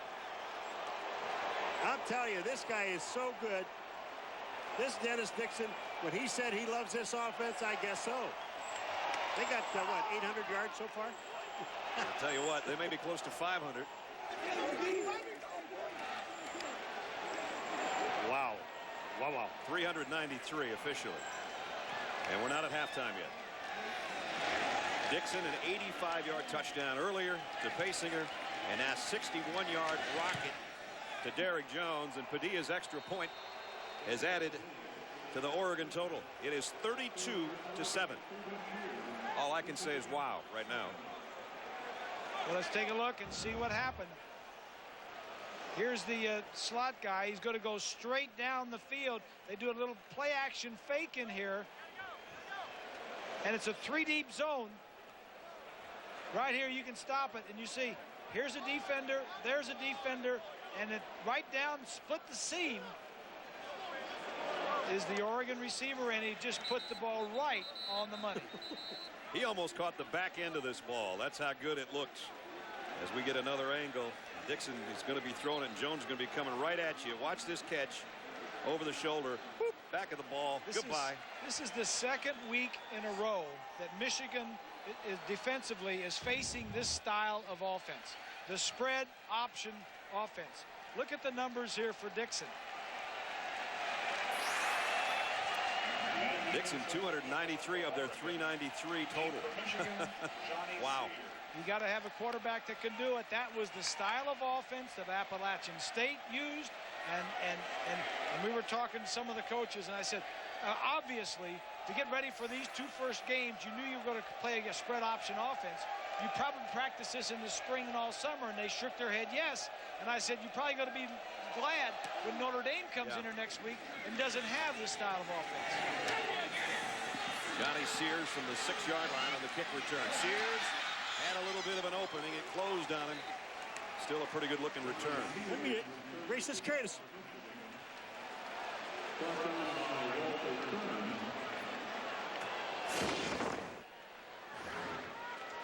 There's a passing chart of what Dennis Dixon has done today.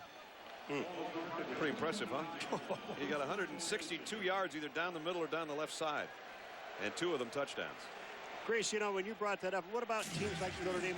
Do they change offenses now? Can they change offenses to play Michigan? No, they can't change and do what these first 2 opponents have done. I mean, they can use a spread, but they don't have the quarterbacks that can do what Armani Edwards last week did for App State, or what Dixon is doing here this afternoon. Mike Hart got about 8 as the clock winding down. 2:40 remaining in the half. We were talking to Coach Pilati the other day, and we were saying it's actually easier to find some of these quarterbacks because a lot of the high schools are using it now. Well, now the fans are turning on Chad Henne, and that doesn't happen very often in this building. Big House is getting nasty. Yeah.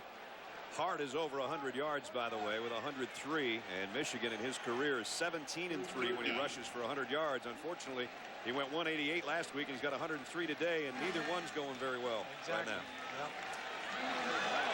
They don't even know where to line up.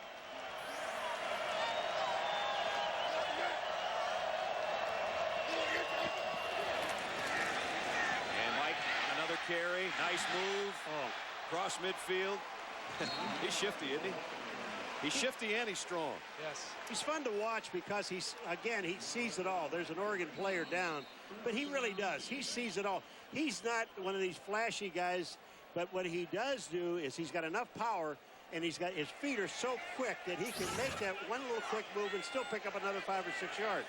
And there he is getting a quick breather on the sideline. He's checking out his last run up on the Jumbotron down on the other end of the field. As you see, his 21st career 100-yard game. And now he's only a few yards shy of hitting 4,000 for his career here at Michigan. Minor in to take his spot. Ooh, that was a wicked hit at the end of that play. 8-yard run by Minor, though. And so Michigan's back in Oregon territory. The only problem is when they get there, they've got to do something with it. And they desperately need a touchdown before halftime. Any kind of points would help, but they're looking for a touchdown. Henne throws a perfect strike on the quick slant to Adrian Arrington. They've tried that play 2 or 3 times today. It's worked a couple of times. Yeah, they need a score here, and they need a touchdown. 3 quarterbacks on the sideline signaling the next play in. One is the live guy, and the other 2 are dummies. And we don't mean that they're dummies, just for their parents that are watching at home. Mike Hart, oh man, did he get hit that time. Fatete put a Tay on him that time. The big guy out of Medford, Oregon, 310-pounder. Fatete is out here on the left side. Ooh, nobody. He weighs 310, but 10 of it's his hair. And he in trouble again in the pocket, and the pass tip. Arrington trying to find a handle and couldn't. Boy, he tried to catch that about 3 times. And Walter Thurman finally knocked it away from him. Well, one of the problems you got, Henne's got people at his feet all the time. I mean, they're getting to him. They're getting close. What they're doing is they're forcing him to throw the ball when he doesn't want to throw it. And with that, he's only one of his last 6 attempts. And now he's got another one probably upcoming here. It's 3rd down and 9. 1:20 remaining in the half. If you're just joining us, you're maybe as stunned as some of the folks here in Ann Arbor today, because Oregon's come from the Pac-10 a long ways away. Stayed on their West Coast time, and they're putting a, I don't know, Midwest licking right now on Michigan, 32-7. Henne gonna scramble. Now backs up.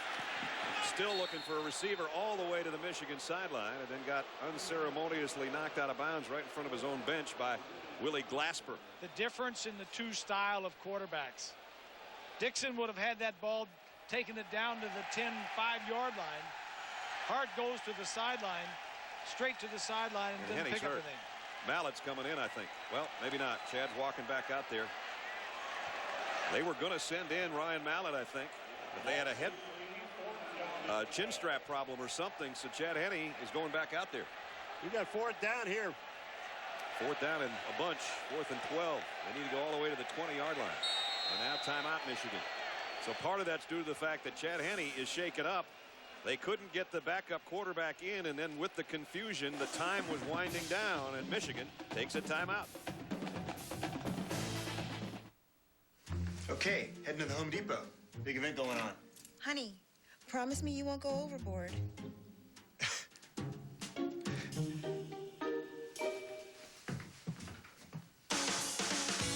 Right now at the Home Depot. Save big on flooring, appliances, windows, and much more. With no payments, no interest for 12 months on purchases of $299 or more with your Home Depot consumer credit card. The Home Depot. You can do it. We can help. Ryan Mallett, 6'7", 252-pound freshman, is warming up on the Michigan sideline as Chad Henne, when he ran that ball the last time, was dumped out of bounds and appeared to be shaken up, but Chad's going to come back in. So he's going to tough it out. Whatever hurts, he can grimace about it, but he's coming in on a 4th down that Michigan needs 12.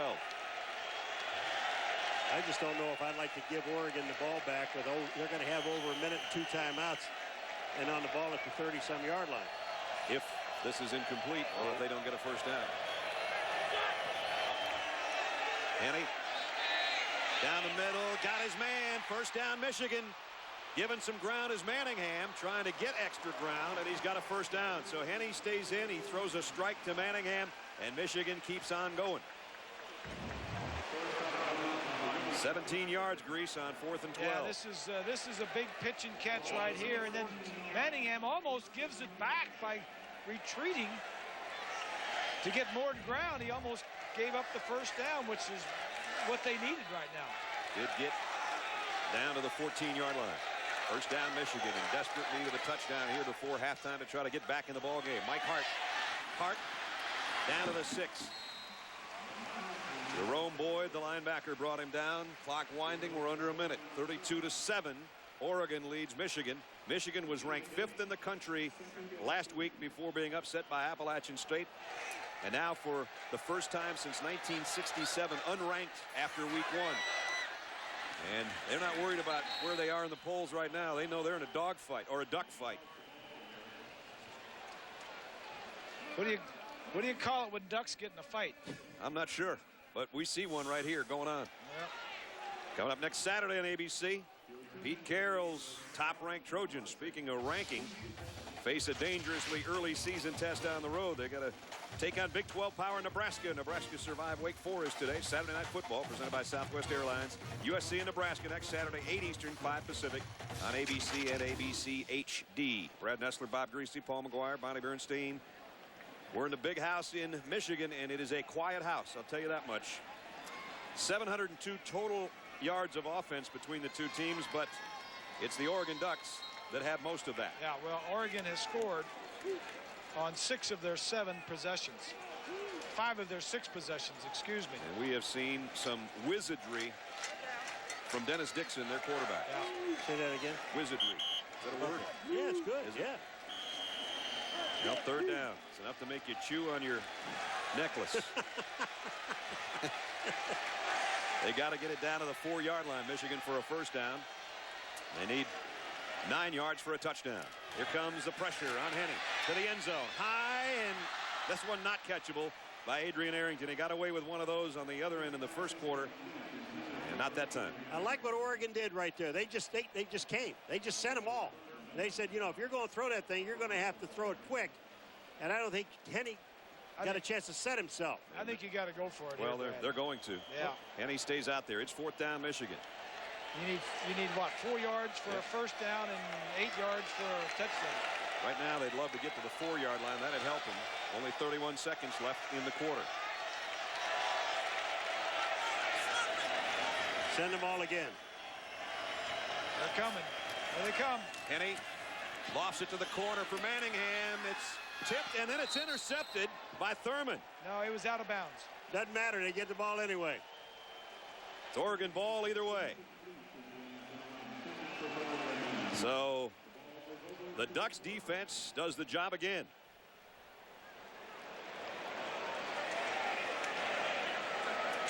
Oh, boy. Here you go. Take a look. They put all their eggs in this basket over here. Manningham trying to jump, and Thurman doing a nice job of arm fighting him, hand fighting. Ahmad Rashad said going the other way, and it is. Now you got to worry about Oregon's offense. There's 24 seconds left. They have 2 timeouts. I've never seen this formation No, from them. they took a knee. They took a knee. They say we're going to take a big lead to halftime at Michigan Stadium on the road. The Ducks of the Pac-10, and now the Michigan Wolverines are getting booed on their home field.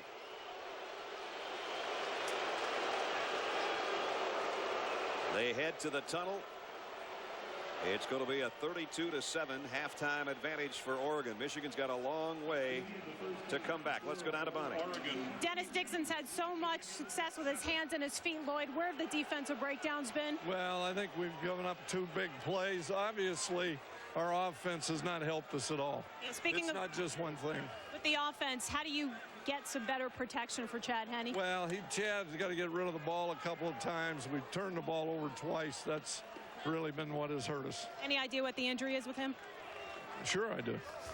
And I guess he's not going to tell us what it is. Nope. Never. So it's halftime. 32-7. Guys, I tell you what, we're a little bit shocked. I don't know about you. Let's check in with John and the guys in New York. Well, Greg James and Doug Flutie, shocked is an understatement. And Lloyd Carr, what he has in the locker room, better be magic. He's talking about his offense, Doug. His defense has given up 66 points in 6 quarters of play. Appalachian State showed their hand. They showed this defense. They spread them out and went after them. Michigan can't. Last year, all we talked about was how physical the Michigan defense was. This year, spread them out, and the secondary can't hold up, and Dixon's running wild. There used to be helmet games in the country, and Michigan was one of those helmet games when teams would walk in there and they'd see the big house and they'd see that Michigan helmet and they would melt. Oregon would have melted in the past. That's not happening now. You got an Oregon team so confident of themselves on the road that they're going for it on 4th down and 2 or 3 at the goal line. They're going for 2 instead of kicking extra points. It's unbelievable how little respect that this Michigan team now has out in the country. And this is 2 weeks in a row at home getting their tail kicked. Offensively, they still got Henne. They still got Manningham, Arrington, and Hart, and have ability. It's defense. But defense is what's killing them. 67 was the last time they lost 4 games in a row, which they're about to do if they can't come back in this one. Earlier today, West Virginia, who's moved up to number 3, facing Marshall. And Pat White, we know he can do it with his arms. He can do it with his legs as well. 20 yards here. You notice they're down 16-13, though, in the 3rd quarter. This was not a blowout game. Marshall came and played extremely well today. Bernard Morris to Cody Slade here, and you're right. It was just 27-23. But then running back Noel Devine goes 12 yards. True freshman out of Florida coming in. He's probably the guy that's going to take over, be the next 2,000-yard back for Slayton. You know, Slayton finally got himself going. It was middle of the game. He only had like 10 yards of offense, and he ends up with 150 or plus. So Slayton and White both over 150 yards.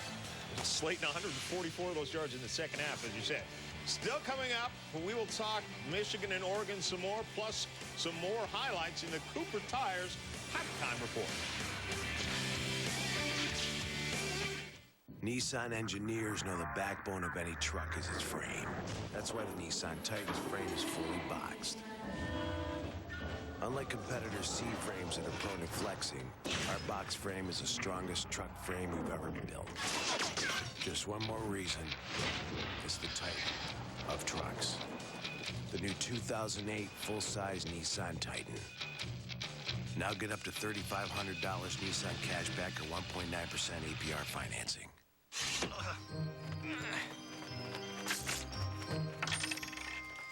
A nickel, is that it? Well, cash rewards have restrictions. See, this is an incisor, not a molar.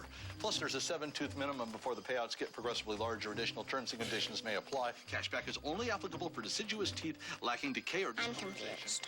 Yeah, I know. Is this how your cash rewards card treats you? Introducing no-hassle cash rewards. Earn cash on every purchase, everywhere, plus a 25% annual bonus. What's in your wallet? It's been all Colts today. Peyton's calling an audible. Hey, you, come here. It's 28-3. If you had an NFL Sunday ticket from DirecTV, you can watch up to 14 games every Sunday. So instead of watching this, you watch my brother Eli play against the Cowboys. Oh, I gotta run. Actually, I think I'll pass. Pump fake. Touchdown. Join now and get 4 months free of our best TV package when you buy NFL Sunday ticket. Only on DirecTV. It comes from stadium stairs at 5 in the morning. From suicides to your lungs scream uncle. And two-a-days when it's hot enough to fry an egg on your forehead. It's sweat. And there's more to sweat than just water. No wonder no water, no flavored water, no other sports drink on the planet helps put back what sweat takes out better than Gatorade.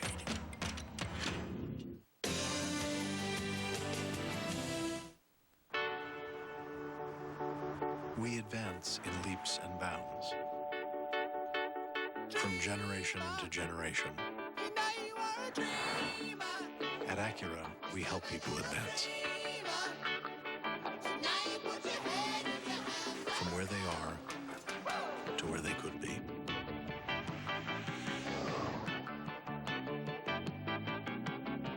Acura. Advance. Sterling Savings Bank, the perfect fit bank. And welcome to the Cooper Tires Halftime Report. John Saunders, Craig James, and Doug Flutie. And what a first half this has been for Dennis Dixon and his Ducks. 32-7 is the lead in the Big House. Michigan trying to avoid losing the second consecutive game to start the season. We'll talk much more about that later, but let's begin with Oklahoma, a team that scored 79 points last week against North Texas. Facing Miami today, be a lot tougher, right? Well, Sam Bradford, 24 yards to Malcolm Kelly, who was terrific today. When's the last time you could see an OU quarterback against a Miami team just stand there and look at where he's going to throw the ball and deliver it without getting hit? He stood there flat-footed all day, very comfortable throwing the football. Fumble by Javaris James, recovered by Reggie Smith, returns this one 61 yards for a touchdown as Oklahoma starts to pull away. 21-3 is the score there. Sam Bradford again to Malcolm Kelly, who had 3 on the day. He's looked great. A lot of poise the last 2 weeks. Stands there very comfortable in the pocket. Kelly, soft hands, big play receiver. 51 after putting up 79 last week. Akron and Ohio State. Beanie Wells tackled in the end zone by Brian Stokes. That's a safety, so Akron has a 2-0 lead. Unfortunately, those were the only points he'd get. Todd Beckman, 7 yards to Brandon Sain. You know what? But they just didn't have it on offense today. Beckman last week looked really good. It wasn't such a coordinated effort today. And Ohio State, they get by the Zips, but it wasn't real pretty. Trubisky with the reception on that touchdown play. As you said, just a 20-2 win. Nebraska and Wake Forest. This one turned out to be a very good game. Brett Hodges goes 61 yards here, but hauled in and in for the touchdown. Almost. He almost got in. The ball went out of bounds. He stepped out of bounds at the 1. On third down, they finally punch it in, and Wake Forest came to play. Doug Flutie's old pet peeve, sticking that football out of the end zone. Oh, yeah. Sam just Keller. Fumble it out of bounds on your own, will you? 25 yards to Sean Hill. And then Marlon Lucky, 22-yard touchdown run. And this was when Wake was up 17-13 in the third quarter. Bill Callahan just glad to get out of there with a W. Yeah, good interception in the end zone, too, that sealed that victory. Washington against Boise State. Jake Walker, 6 yards. Walker's a tough run to get it in. He's a quarterback. He's a freshman. You know what? This guy here has got a lot of praise and poise coming his direction. A lot of W's. How about the halfback pass here, Flutie, man? Unbelievable. Fooled everybody. Nobody around, but getting back to Locker. He runs like Tebow. He throws the ball down the field. He's got a tremendous arm, a great feel. This kid's going to be something special. Well, there's the arm, you see, and he gets a little luck as the defenders collide. Marcel Reese takes it in. 24-10 is the lead for Washington. Cal, meanwhile, in a tough one against Colorado State, 34-28. Just briefly, can't say enough about Washington and what they got going on there. I'm really high on Ty Willingham's team. Both weeks, they've looked exceptionally strong offensively. Washington turning things around, perhaps in the Pac-10. We'll see as the season continues along. The old Statue of Liberty. That time they used it. The time before, they faked it for a touchdown.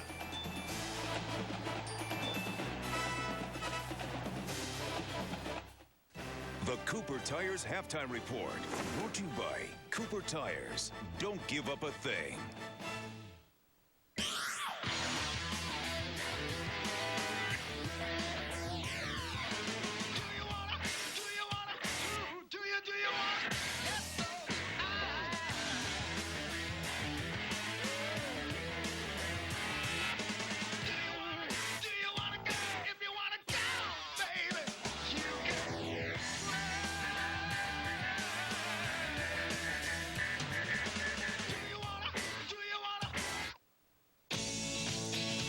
In jeans that are tough.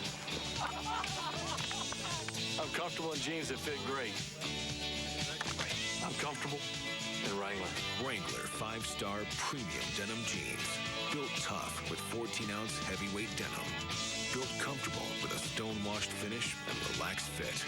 Wrangler 5-star premium denim jeans. Satisfaction guaranteed. Wrangler. Real, comfortable jeans.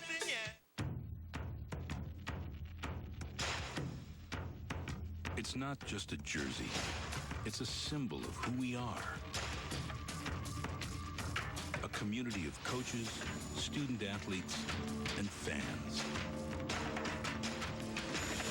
Bound together by a code of conduct.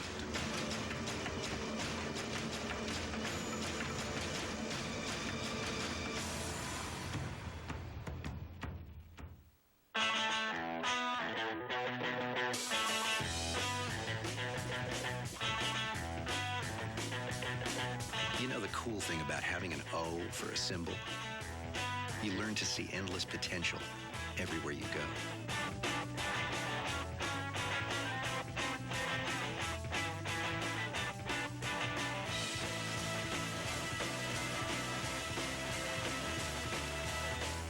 The University of Oregon. Here at Richmond International Raceway, it is the final regular season race of the year before we begin the 10-race chase to the Nextel Cup. The drama is building. 3 drivers are on the bubble to make NASCAR's version of the playoffs. Kurt Busch must finish 36th, Kevin Harvick 32nd, and fan favorite Dale Earnhardt Jr. needs to pull off racing's version of the Hail Mary to make it to the chase. It's the Chevy Rock and Roll 400. 400 laps of slipping, sliding, short track action in Richmond, Virginia. Coverage begins at 7 p.m. Eastern Time on ABC. As you guys also know, it's the last few races for Dale Jr. with the number 8 on his car. Oh, yeah. I didn't know there was a bubble in NASCAR. His stepmother will not let him have number 8. Can't believe it. All right, Texas A&M facing Fresno State this afternoon. Texas A&M is Dennis Franchione looking for a good start. Jaworski Lane, 18 yards, a powerful run. Said he lost weight. I don't know how much and where he put it, but he used all of it he had right there to get in the end zone. Stephen McGee in this offense, the Aggies were hoping McGee would be efficient. Out in the flat, Mike Goodson into the touchdown. Knees healthy, Goodson with his speed, good offense. NC State against Doug Flutie's Boston College squad. Harrison Beck, 2 yards on this rush. I'll tell you what, Beck has a lot of potential. He throws the ball extremely well. He moves well. He just got to throw it to the right jerseys. Well, he didn't this time. Dunbar with the interception. Takes it in, and it's a 14-10 game at that point. Boston College, I mean, for a while, you like Matt Ryan as a chance for a Heisman Trophy hopeful, but this afternoon, he struggled a bit. He may be, and he probably is the best quarterback in the ACC, but right now, Matt Ryan, today, NC State's doing a good job with him and holding the numbers down, but he is definitely the best quarterback in the ACC. You can't have an off day if you want to win the Heisman Trophy, and you can't have a homer working for you on the set either. Okay, Just give me a reason. I want to know this from you guys. What in the heck is going on in college football right now? Why is Michigan... UAB beating FSU. 10-0 first quarter. Figure that out. I'm asking you to figure it out. I don't know, so I'm glad we're going to just relegate. Lose. Teams lose to 1AA team, they get relegated to 1AA. 1AA. And then we bring another one up. All right. Appalachian State may be up in Division 1A, that, according to Doug Flutie. Anyway, it's the first weekend of National Football League coverage on ABC and ESPN. For more, let's join Chris Berman. Thank you. Join us, won't you, on Sunday NFL Countdown. We kick off with lots. Jets head coach Eric Mangini showed some range this offseason. Whether it was a cameo on Sesame Street or The Sopranos, we'll profile the man behind Mangenius. LaDainian Tomlinson climbed into the record books in 2006. Emmitt Smith finds out about the unique training regimen that's preparing LT for the season. And Kenny Mayne visits Seattle to find out how a slip and slide helps the Seahawks quarterbacks at practice. That's all ahead on Sunday NFL Countdown, 11 a.m. Eastern. Now let's send it to Mike Tirico and the Monday Night Football crew. Chris, thanks. We open the Monday night season with a doubleheader, and the first game matches the last 2 champs of the AFC North. And if you look at key offseason acquisitions, maybe the biggest in this division was Baltimore getting Willis McGahee via trade from Buffalo. The running back could make a difference. He will make a difference. When you look at this Ravens offense, I call it a blacksmith style of offense. They love to hammer the football in the running game between the tackles. In fact, last season, they went outside only 10% of the time. That's the fewest running plays to the outside of any team in the National Football League. Willis McGahee now gives them that quickness to get to the outside. Ravens won 13 games, try to upgrade their offense with a couple of teams that, I guess, opposites attract. Oh, yes. We English majors like to say this is a game fraught with irony. Brian Billick, when he got the job at Baltimore, came with a reputation as an offensive genius. He's really never had much of an offense. His defense has been great because it was built there by Marvin Lewis, who then left to go to Cincinnati with the reputation as a defensive genius. His defense has never been great. Go figure. Yeah, talk about must-see TV. Chad Johnson and Ray Lewis on the field at the the same time when the Bengals have the ball. See you at 7 Eastern. Note the start time Monday night. Mike, thanks a lot. Oh, if we only had the field Mike. ESPN on ABC continues in a moment.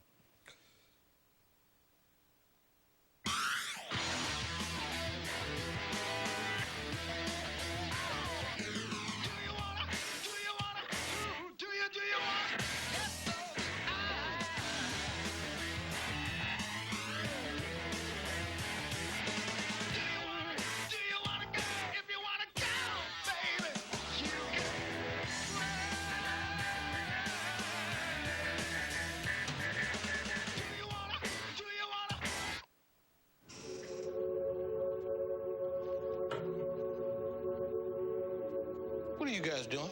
We're ideating. ID what? Ideating. What's that? Coming up with new ideas. Why don't you just call it that? This is different. We need to rethink the way we do things. Structure. Process. We need to innovate. How? We haven't ideated that yet. Good luck. Thanks.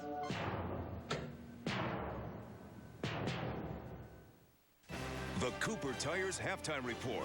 Brought to you by Cooper Tires. Don't give up a thing. On Wednesday, September 26th, Nick George will take a job he doesn't want, working for a family he doesn't like.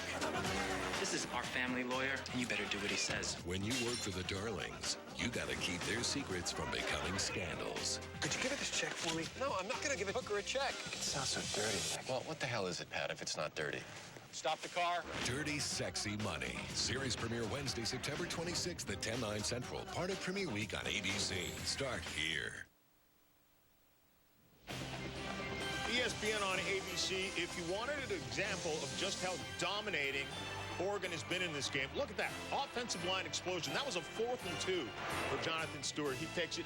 We're taking a lot of credit away from Michigan for the way they played the last 2 weeks, but let's give some credit to Oregon. And how about this Oregon offense? It's an offense that has a new offensive coordinator.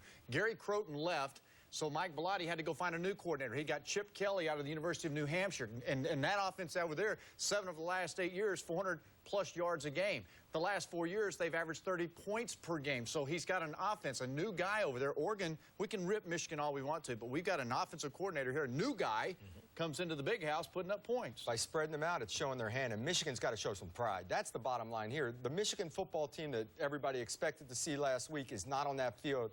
They've got to come out, finish a drive, and play a little bit of defense and hit somebody. Without question, Michigan has been exposed. Appalachian State was no fluke. They were obviously the better team in that game last week. The second half still to come. We'll find out if the Wolverines do have any pride, or will they get blown out?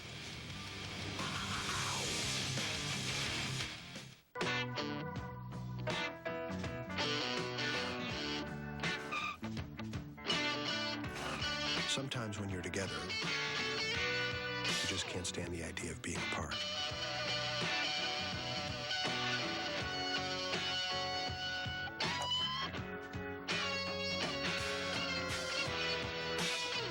Because when you get into a Volkswagen, it gets into you. I have no idea how this happens. Ooh, the never-ending pasta bowl is going on. Oh, you didn't know? No, I had no idea. Olive Garden's never-ending pasta bowl with new smoked mozzarella Alfredo. Pick any sauce and pasta combination, then another. Just $8.95. Have all you want. For a girl like her, falling for a guy can be a little dangerous. On September 21st. Not now. Get ready for a shocking good time. Good luck. Shock. Rated R. September 21st.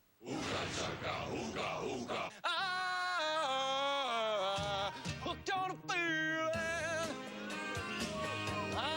This only sets us back about 10,000 years. That you're in love with me.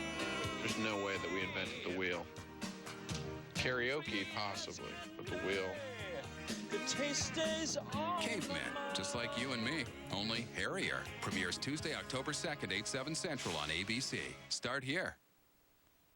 Brakes. The most important system in your car.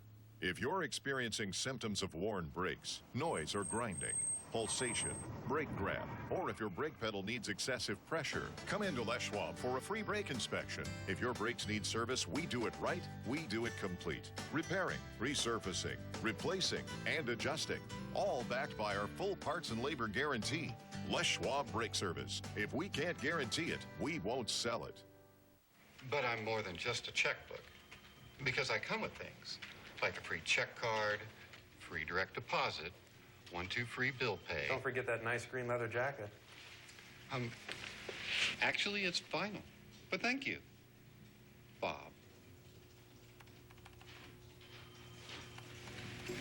Stain resistant. Perfect Fit checking, only from Sterling, the Perfect Fit Bank. The Trunk Monkey has done such a great job helping our customers on the road, we decided to see what he could do at the dealership. How do we boost the sales, folks? Any ideas?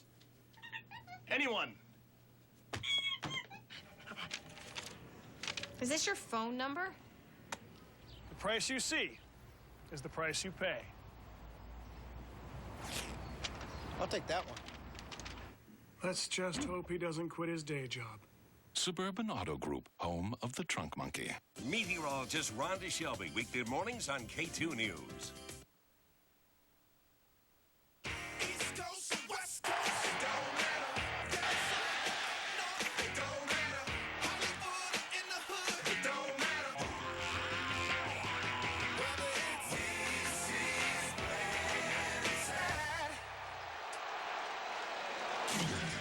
ESPN's presentation of college football on ABC, presented by Best Buy. I don't know if that's the best idea by Jeremiah Johnson.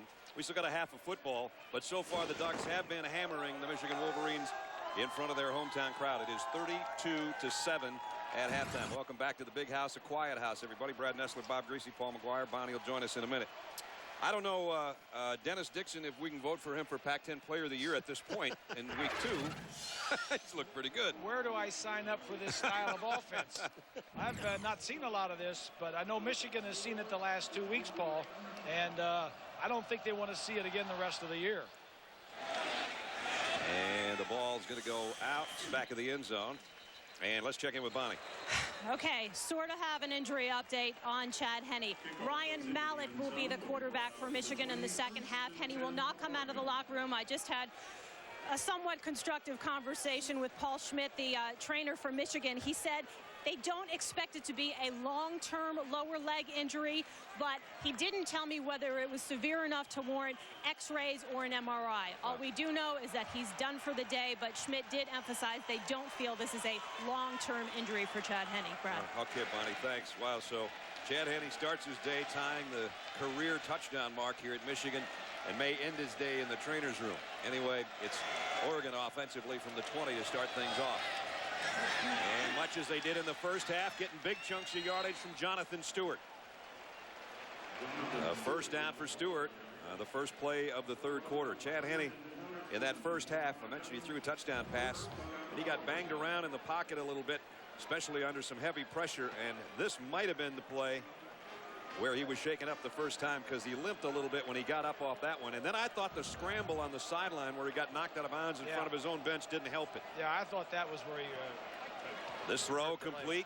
Out Jason Williams. Williams, the big wide out, has got 9 more. So Oregon, they didn't slow down in the locker room at halftime, did they? And neither is Dennis Dixon. No. I'm really impressed with this kid. If he goes up against USC and plays this type of... remember the coaches of Michigan said they went and looked at USC and said, how did USC defense this offense? And they said, well, very patiently. They gave him some yardage, they gave him yardage, they gave him yardage, and sooner or later, they'd stop themselves last year. This year, not making the mistakes. Our Pacific Life game summary statistically in the first half. Oregon had 390 yards of total offense, and Dixon had 293 of that himself. You see Michigan had the time of possession, but both those turnovers in Oregon territory, and so all their trips into Oregon territory only paid off with 1 touchdown. On short yardage, Michigan's defense holds this time. Sean Crable and John Thompson answer the call, and Oregon, believe it or not, is going to have to punt. Well, Oregon a week ago, Brad, they did not turn the ball over. This is and the in first... this game, they haven't turned it over either. Excuse me, Paul. It's the first punt of the game for Oregon. He might have forgotten how to punt. We'll find out. Josh Syria will kick. And it's Greg Matthews back deep for Michigan.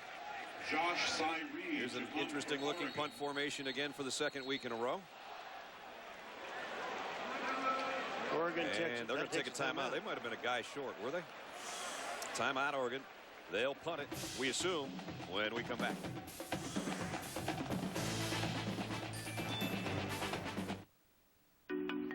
HD? HD. Thoughts? Lots of thoughts. LCD, plasma. Kiva surround sound, head spinning. Deep breath. Likes? Cowboy explosions. Touchdown robots. Cooking, tearjerkers, crime dramas. Sing-along musicals. This system. Hi. Mechanically inclined? Emergency room inclined. We install. High five. We pledge a complete home theater experience. And now get no interest financing for 3 years on home theaters $9.99 and up. That's HD done right. At Best Buy.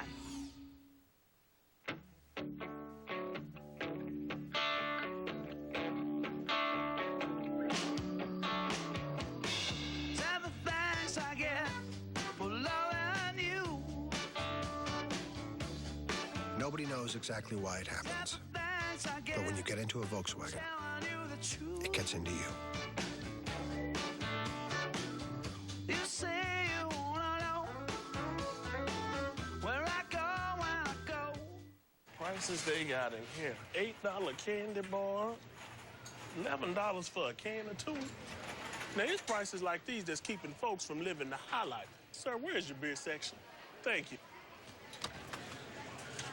A good, honest beer at a tasty price. That's what we stand for.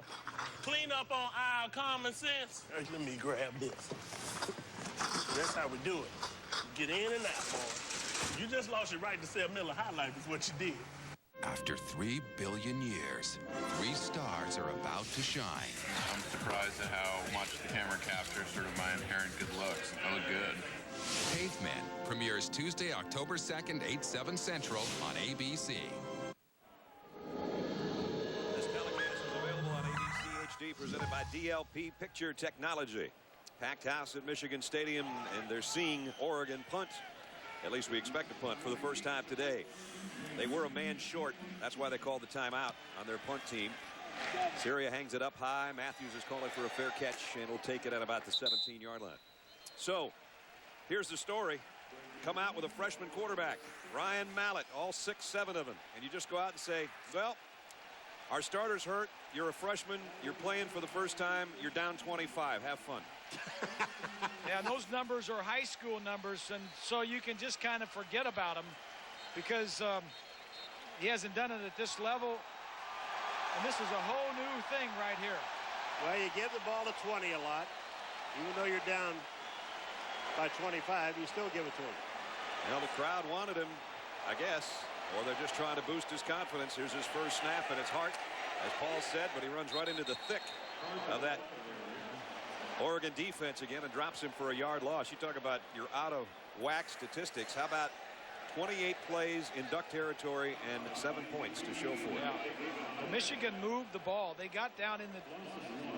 They had the ball 9 plays, 10 plays, 12 plays, 7 plays, and only had 1 touchdown to show for it. So second down and 11. Let's see if Mallett will put it up for the first time. Nope, they're going to keep it on the ground, and it's Hart. And Mike's tripped up, had a little bit of an opening. I think he tripped over his own blocker, Mike Massey, the tight end. And now Hart slow to get up. Oh, my goodness. Can the wheels fall off any worse? Oh, boy. Man, the seniors are falling like flies right now, and Mike's upset he wouldn't throw a helmet unless it hurts. That's a good indication right there. We take another look, and it was basically Massey trying to block for him, and kind of his rear end got him again on that thigh. And we'll see if he can come back. So now it's Brandon Minor. This is a whole different backfield, folks, than what we started the game with. Mallett to throw. Fires high, almost picked off on the ricochet. Manningham, the intended receiver. So it's 3 and outs for the freshman quarterback. But it was 2 handoffs to Hart, and now you got to wonder What else can go wrong for Michigan? Well, this isn't the way you want to start your college career. 25 points down against a team that you know that can score every time they touch the ball. Mike's trying to walk it off. He seems to be walking pretty well there. Mesco to punt. Andy Brown is back deep. High towering kick again. Brown waits and gets wrapped up. Nice punt coverage down there. Brandon Harrison was part of it. 51-yard kick and no return. We'll be returning. Right now the fans are wondering if they're going to be returning back here for Notre Dame next week if things don't start going better.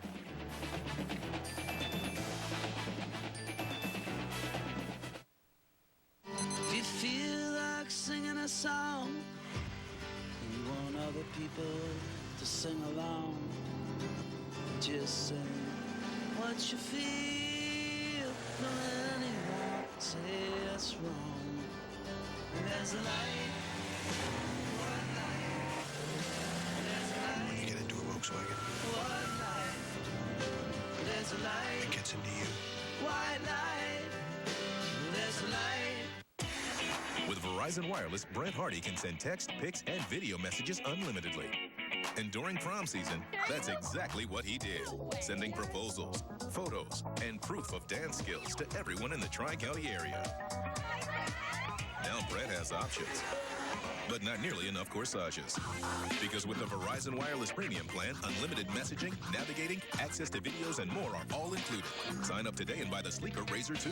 Verizon Wireless. It's the network. Yeah, this head ball coach. Hey, I told you he could really go.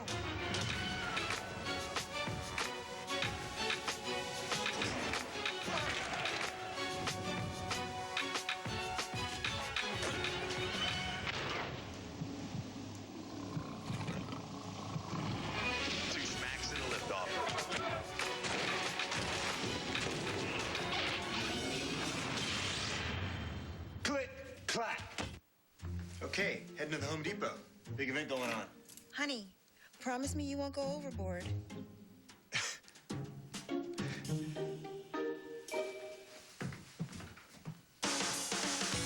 Right now at the Home Depot. Save big on flooring, appliances, windows, and much more.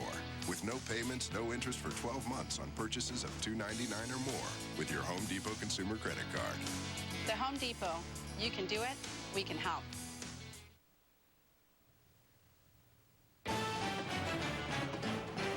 This presentation of ESPN's College Football on ABC, brought to you by Volkswagen. When you get into a Volkswagen, it gets into you.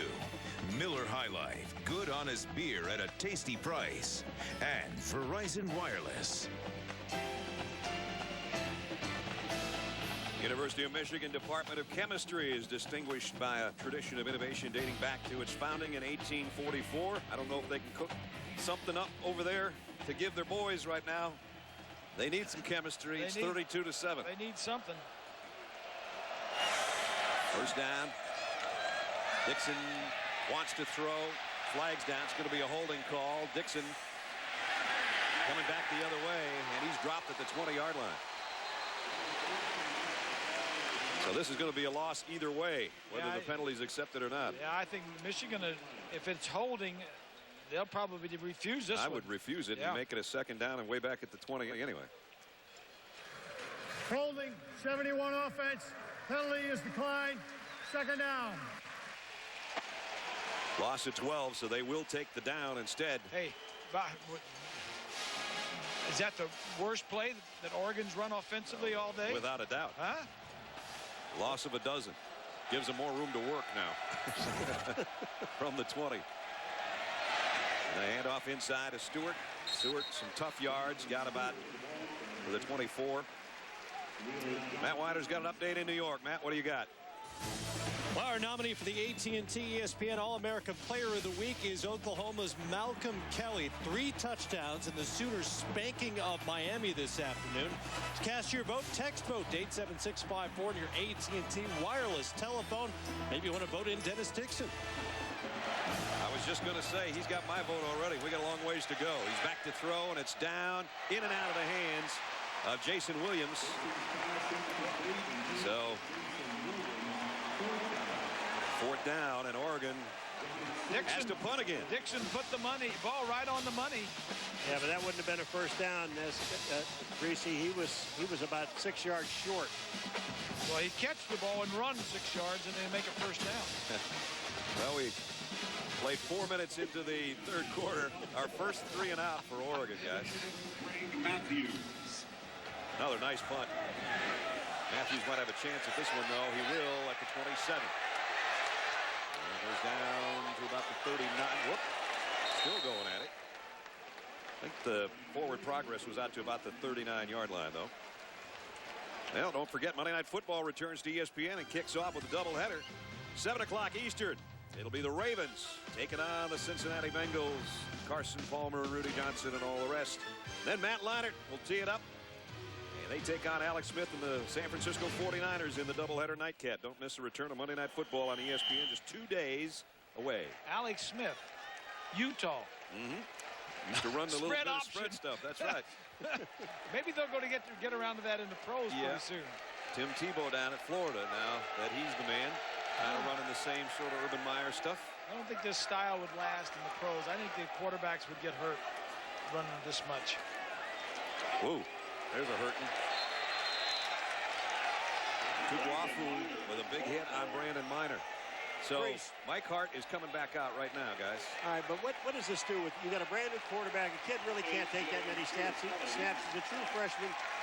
Hart's in and out, but he's back in the game now. How does it change? I asked Mike DeBoer, the offensive coordinator, that yesterday. If you had to go with the second guy, he said the offensive package would shrink tremendously. He said we didn't have this much offense 4 years ago when Henne was a freshman. Says this kid now comes in and we've got all this stuff. We can't ask him to run all this stuff. It's got a small package just for him. Here's part of the package. 2nd and 12. The throw, though, is only back to the original line of scrimmage to Manningham. So both his throws have gone Manningham's direction. And it's going to bring up 3rd down and long. Plus they got a completion, but they do a lot of checking off at the line of scrimmage, get you out of a bad play into a good play. This kid doesn't have the knowledge yet to be able to do that. Well, obviously, when you throw a pass, it's a 1-yard loss. How about Oregon defensively? I mean, they came in here. Their offense was the touted group. The defensive secondary was good, but their front 7 is playing really well. Sacks and takeaways. 3rd down now in the shotgun is Mallett, the freshman. Out of Texarkana, Arkansas. Back to throw, plenty of time, deep middle, tipped, intercepted, going the other way. Jarris Byrd. Byrd weaves his way back to about where the Michigan line of scrimmage was, a 21-yard return. That was Manningham's fault all the way. Ball was right in his hands, tipped it up, and now the Ducks have their 7th takeaway of the season after finishing -10 last year. And I don't know if Byrd was shaken up or they're just happy, but you got a Duck carrying a bird out there off to the sideline. The protection is there. He's got plenty of time to throw. Good arm.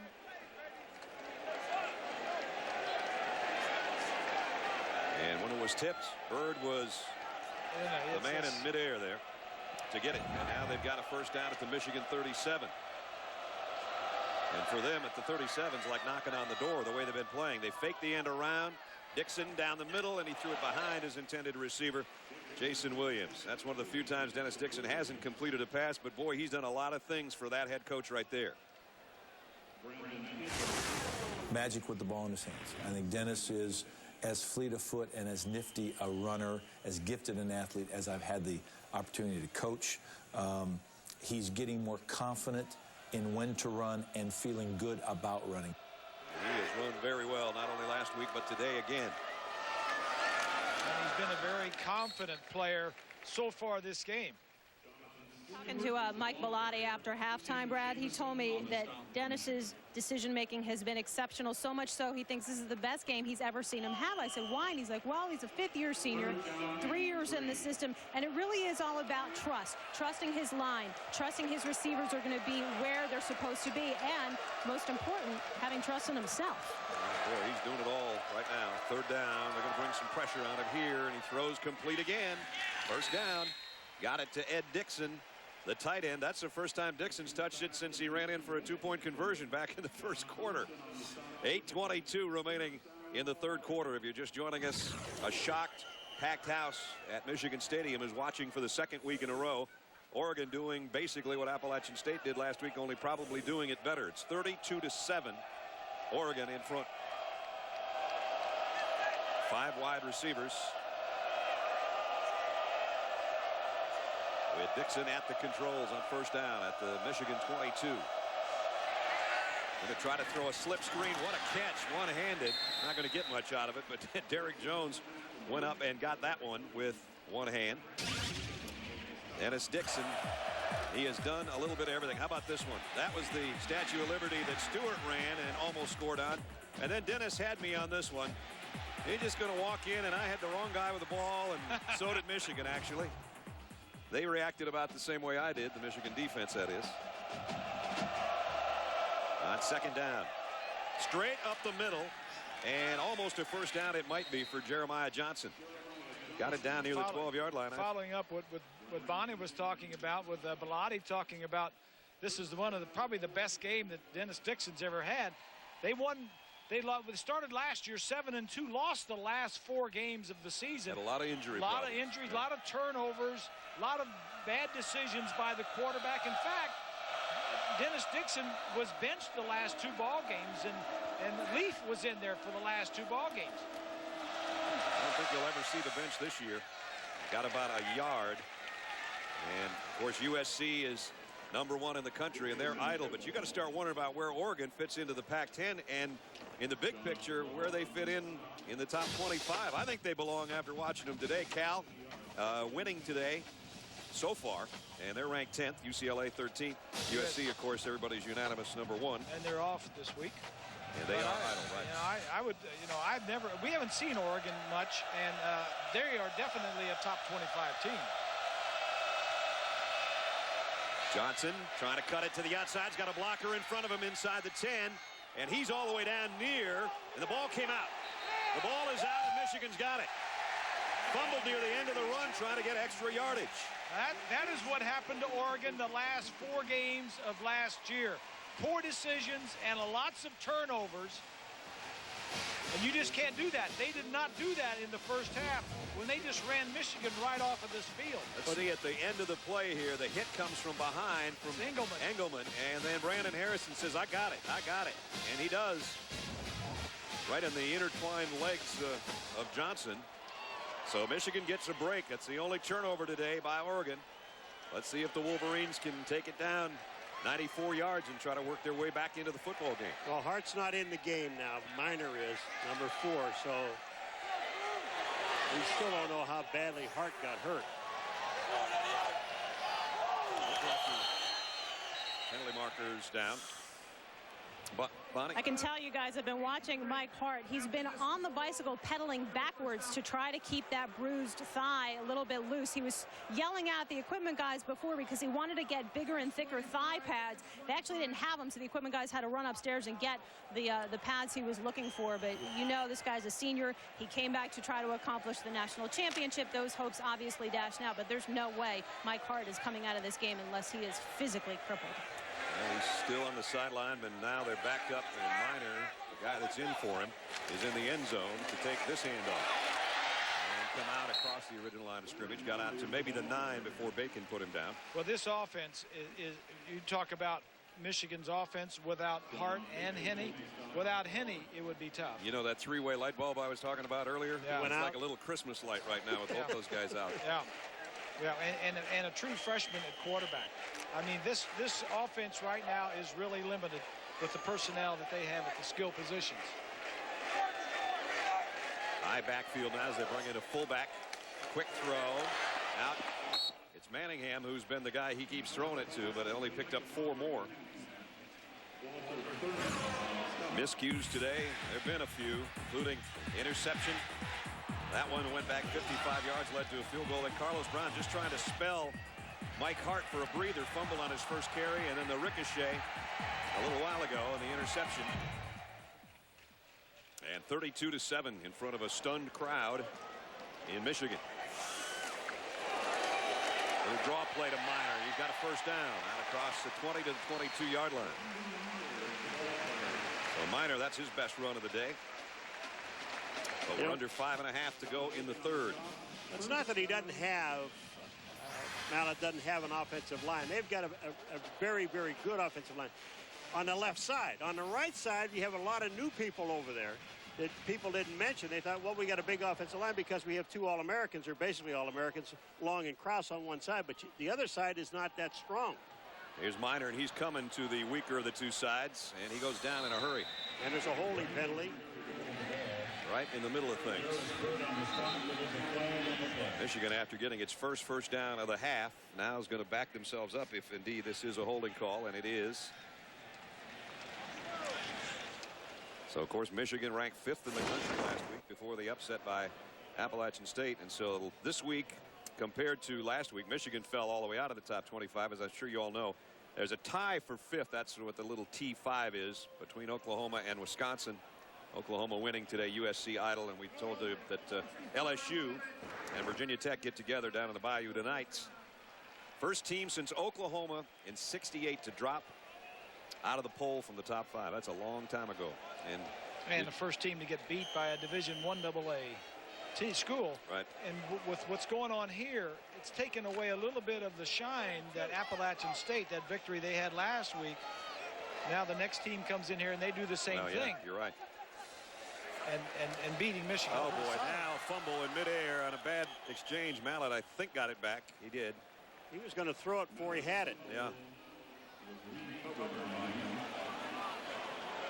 And you want to get those guys untangled right now. He's got enough on his plate without worrying about getting a finger broken in a fumble situation. College football tonight, we mentioned Virginia Tech and LSU. They get together at 9:15. That's after Notre Dame and Penn State do battle. Joe Pa getting together with the Fighting Irish, and then Virginia Tech, number 9, LSU, number 2, getting together. Primetime presented by Hampton tonight on ESPN. A couple of good games. Notre Dame starting a freshman quarterback. Jimmy Clausen. His brothers both played. And tried a little draw trap to Minor, and that didn't go anywhere either. And now the Boo Birds are out again. They want Michigan to throw on every snap, but they maybe don't know that number 15 doesn't have the whole playbook in his head. Yeah. You know, that we looked at it because Henny has been playing ever since his freshman year, the first game, okay? So if something would happen to Mallett, where do they go? Home? They don't want that to happen. No. You got to take a timeout somewhere along the line. 5th time that Michigan has had a 3rd and 10 or longer. Well, Mallett's going to show his arm off. Got Manningham out there. Tipped. Almost caught. And he can throw it a long ways. Chad Henne's the first guy to say that Mallett has got all the tools. He's mobile enough despite the fact he's 6'7" and 250 pounds, and he's got a big-time arm. He threw that ball 65 yards down the field, and then he threw it to the sideline. Yeah. So probably another 75 yards on that throw. And now they'll try to punt it about 85 yards. Mesko in to kick from his own end zone. And you don't want another disaster to happen like a blocked punt in your own end zone when things are already going bad. So let's see how the Michigan front holds up for Mesko. He got it out of there. High kick, not one of his longest ones of the day. And nice coverage again on the punt coverage team. No return. Stevie Brown put it on Angel Brown. But Oregon's got the ball back and a 25-point lead here in the third quarter.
relax. We're going to make some big changes. Yeah, free live music and not an Appalachian in sight. Excuse me, ma'am. 2 more highlights for my friends here. All right? Up here. Is this thing on? Woo! Jack's Bar, congratulations. Your support for the high life shall now be immortalized. Light it up. Woo! Why y'all let me do that? The high life is on. What about last quarter? Sales? Yeah. 4.6 million. Is that gross or net? That was net. I bet you get a nice bonus. So it's good. Again, that's very impressive. We're hoping for 20%. You know what? Those numbers are very different. Hey, get off my car. Thank you. Can I get you anything else? Oh, I think I'm good. Okay.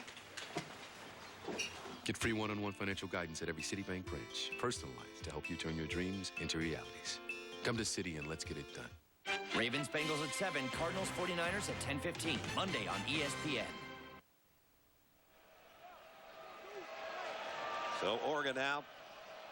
Good field position for Dixon and company at the 49-yard line. Straight up the middle is Stewart. And Stewart's got 5 more. 101 for Stewart now. That'll make news in the Pac-10. Some of the other Pac-10 news and notes. 34 straight home wins for USC. Their idol this week, number 1. Coach Erickson. Erickson is back. In the Pac-10. Gets a win. Dixon wants to go deep. He's got a man out there, and Jason Williams perfectly in stride for the touchdown. I'm impressed with this Dixon kid. He's thrown 3 of the best balls I think I've ever seen all in one day. 46 more yards, touchdown. And it ain't getting any better for the Wolverines and their faithful. But the Duck fans are loving it. Well, I just remember the conversation we had with Bellotti the other day when Greasy said, well, what you need is a running quarterback that can throw a little bit. And Bellotti said, no, we need a throwing quarterback that can run a little bit. And this guy can throw the ball. 2-play drive, 51 yards, touchdown, extra point, up and good. But I like what Bellotti said coming out at halftime. He said this is the best game that Dennis Dixon has ever had, telling Bonnie when he came out. Well, he's thrown for 3. He's run for 1. Look at the total offense we have. Woo.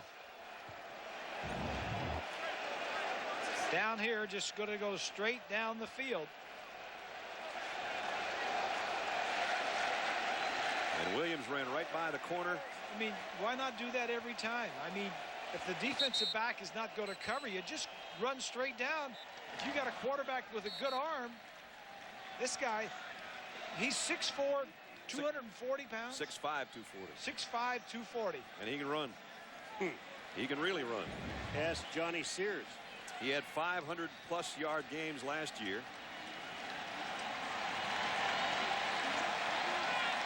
68 catches overall, almost 1,000 yards. And there's what Bonnie was talking about. Mike Hart, one of the Michigan captains, pedaling on the sidelines. Meanwhile, this guy's just pedaling right down the field. And it really doesn't matter, but he loves the left side, if you ask me. Yeah. He does throw well to the left. Yeah, he does.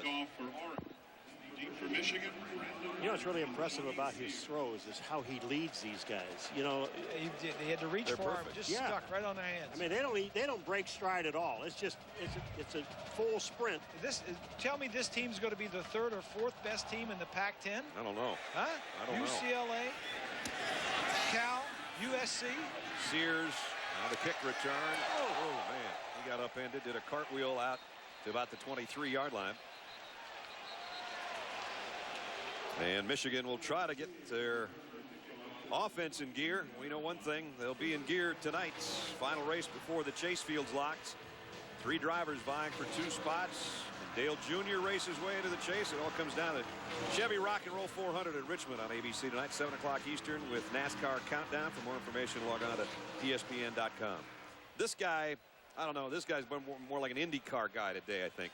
He's weaved around, you know, he's just not going in one circle. He's got it all. And he doesn't just go left. He can go Indy, right. he can go NASCAR, he can go anything. He can go open wheel. They even had to change his tires today. He can talk trash with the big boys. Mallet, play action. Ryan throwing and tips. Almost intercepted by Walter Thurman.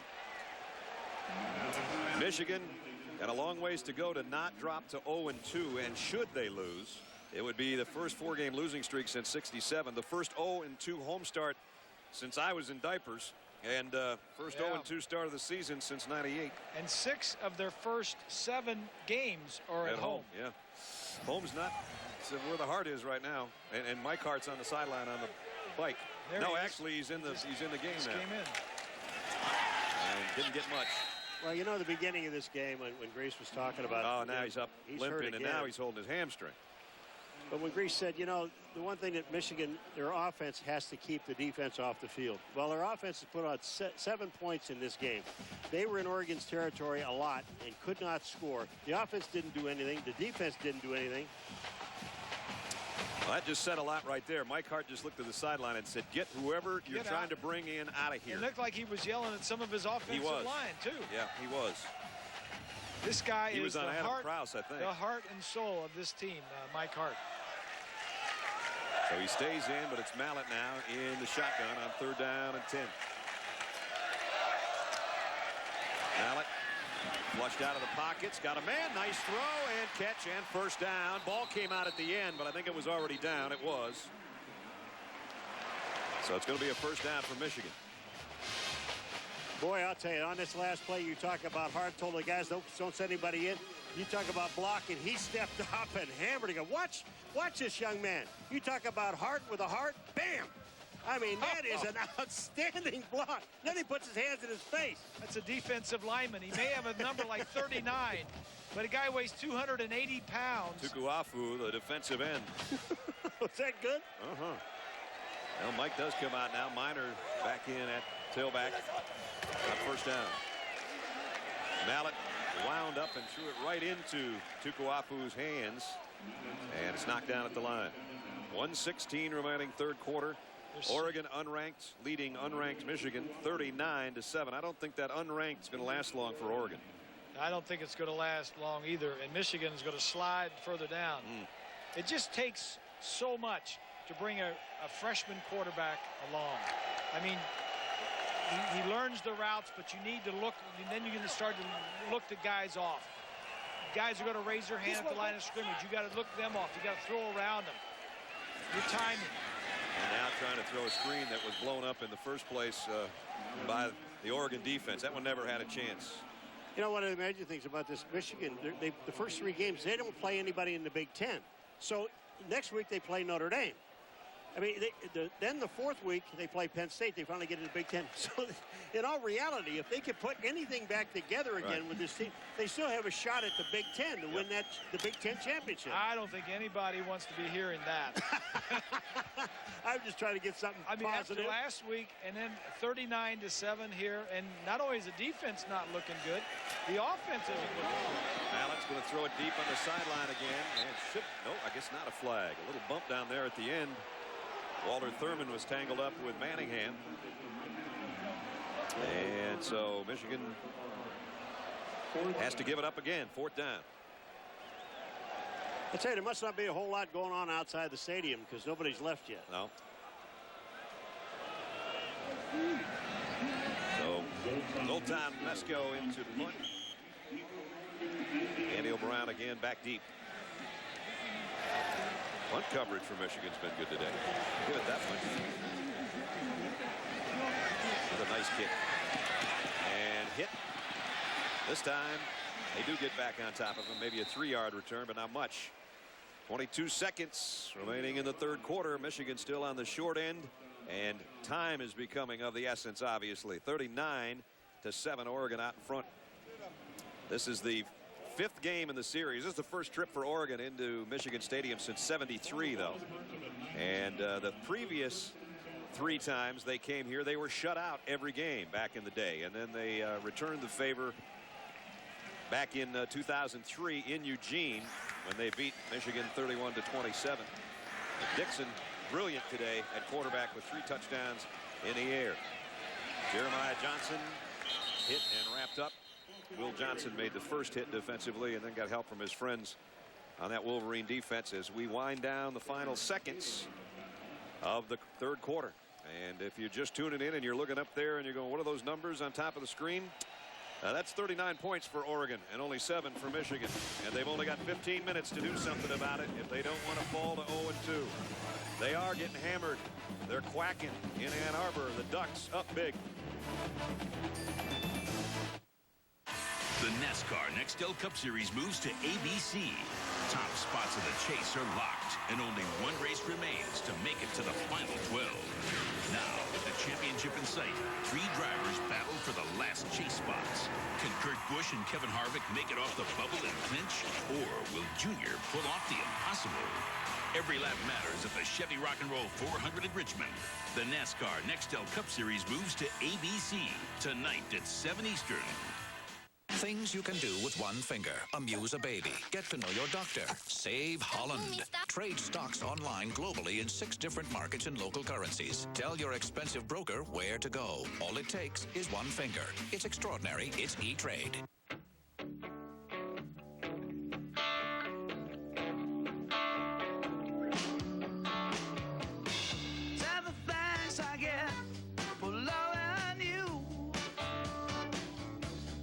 Nobody knows exactly why it happens. But when you get into a Volkswagen, it gets into you. You say you wanna know where I go when I go. Whoa! That's one monster case of athlete's foot. Hit that with Tough Actin Tenactin. It cools and cures most athlete's foot on the whole foot. Lamisil Gel can't say that. Get boom! Tough Actin Tenactin. They're 4 friends living in the fast lane. Gentlemen, let's carpool. Tuesday, October 2nd. You simply need to talk to Lila about the way she's spending your money. All the money I make is our money. It always has been. The money she's making now, that's her money. They're sharing the road. At least you have your money. My wife gets my checks. I don't even know how much I make. And sharing the dream. You know, marriage is a game you shouldn't keep score in. Oh, shut up. Carpoolers, a new comedy. Premieres Tuesday, October 2nd. Only on ABC. Start here. Hi, I'm Dave Jachter, one of the owners of Wilsonville Toyota, and I'm proud to be able to introduce you to the newest and most advanced showroom and service facility in Oregon. Our no-bull policies mean that our lowest price is always posted on every vehicle, and one person handles your transaction from drive-up to delivery. Hey, what's this bull doing on our lot? What bull? I don't see a bull. Sorry, buddy. We don't allow any bull at Wilsonville Toyota. I gotta go to a better costume shop.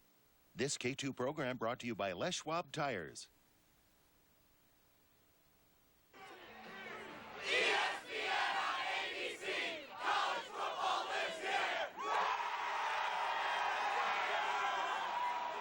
And we start the 4th quarter in Ann Arbor with Oregon up big on Michigan, 39-7.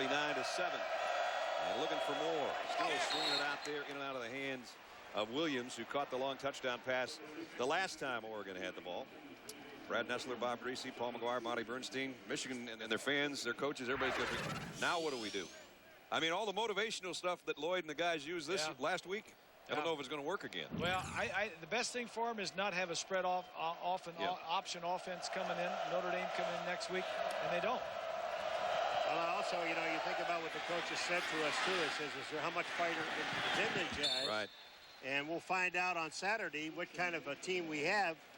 Well, yeah, Coach Carr said we'll know for sure on Saturday, and when the game's over, we'll know a lot more about my team. But he talked about, you know, it's about taking a punch and then getting up and fighting. And he said, I mean, really fight, because it's a lot easier to lay down. Well, I don't think anybody's laying down by any means today, but Michigan's getting outplayed by the Oregon Ducks in the Pac-10 and getting bruised again on their own field. And this guy's doing most of the damage, Dennis Dixon. And he's going to just give this one away. Let's get an update on Penn State and the aforementioned Notre Dame. Here's Matt. That's right. Jimmy Clausen got the start for the Irish in Happy Valley, but his defense has gotten him the lead. Anthony Morelli throwing. Look at the athletic catch by Darren Walls. First career interception, and he's going to make it stick all the way down the sideline. He'll cut back 73 yards on the return and a 7-0 Irish lead. Oh, big return there by the defense of Notre Dame. That's what Michigan could use a couple of here in the late stages of this ball. Johnson goes down. Charles Stewart made the stop. But you know, Michigan came in with a lot of offensive starters returning, and their quarterback was returning. Three of their top receivers, the wide receivers, were returning. Mike Hart, the heart and soul of the return. 3 starters on their offensive line, including Jake Long, who was voted the best offensive lineman in the Big Ten last year. So offensively, they were set. It was defensively that they lost 6 or 7 starters. Had a couple of killer turnovers today and a lot of opportunities in Oregon territory. What a stiff arm that was by Johnson. Johnson in the clear all the way down inside the 30. Boy, was that a stiff arm or what? We got to see that again. Brandon Harrison just got a whole mouthful, and then Johnson went 33 yards. Well, you know, this is indicative of what the defense today is doing. Seriously, take a look at this. Now, watch the stiff arm. Here goes Brandon Harrison on the outside. He just threw him on the ground. Just threw him on the ground. And he's only 5'10", Paul. 205, and looked like with his right hand about 190 pounds right there. Yeah, 5'10". You can't have very long arms. It is a short jab. Pretty good. 16th play of 10 yards or more for the Oregon Ducks today. That is incredible. Unbelievable. Dixon wants to throw back the other way and does, but it's dropped by Derek Jones, incomplete. You know, Ness, one of the things when you look at it, it's bad enough to you get embarrassed at home and you're losing and you're playing poorly on all sides of the ball. But then you lose your quarterback. We don't know how hurt Hart is or how much he could play next week. Right. This is, to me, is what really hurts a football team. You lose 2 of your best players on top of losing. I think Michigan goes from one of the preseason being one of the favorites in the Big Ten to now being one of the teams that you don't worry about winning the Big Ten. Yeah. You look at Wisconsin, you look at Ohio State. Nobody knows about them because they lost so many good players. And then you look at Penn State. I think Wisconsin looks like the team right now. If you just look at it, Purdue's putting up points like crazy in the first couple of weeks. Michigan State won today. So did Ohio State. Not with resounding success, but they won. That's all you care about. First 11 games, the points, and then 37 per since. Wow. Bring the sticks from the far side. Sean Crable down on a knee. And it's another Oregon first down. And then you look at the Pac-10. You know, we all like USC. I mean, Pete Carroll and what the job that he's done out there. I mean, and UCLA in the same town, eating crow for so many years. Now they've got a pretty good football team. Cal won today. Beat USC last year. Did UCLA. Cal coming on. Tennessee last week beat them. Now seeing Oregon. Ooh. Washington's better than they were. Quite a bit better. Washington with Jake Locker. Yeah, Pac-10's looking a lot better in 2 weeks than it was 2 weeks ago. Dennis Erickson over at Arizona State. Down the middle, Dixon's got it. Completes to Colvin. And a pickup of about 11. And that's about 11 different guys I think he's thrown into today. There are some new blood in the Pac-10, of course, too. Harbaugh at Stanford, Dennis Erickson at Arizona State, and then the Big Ten, 3 new coaches. Coach Lynch, after Coach Hepner passed away. Mark D'Antonio at Michigan State. And Tim Brewster of Minnesota, who got his first win today. First and goal. That's been a familiar tune today, hasn't it? For Oregon, that is. Big plays and first and goal. Now, every time they get inside the 10, Michigan's looking for that Statue of Liberty. So am I. I am too. I got the binoculars out now. I'm saying, what's the next progression? The first one, he faked it and gave it to him. The second one, he didn't give it to him and he kept it himself. I think he ought to hold it right between his knees and have somebody take it out of there from him. 565 yards of offense so far for Oregon. Now that, to me, that's a surprise. 67 plays for Oregon, 69 for Michigan. Well, they've had two big plays, the 2 long touchdown passes. And they might have another touchdown. Awful close for Johnson, not quite. It'll be 3rd down and goal from about a foot away.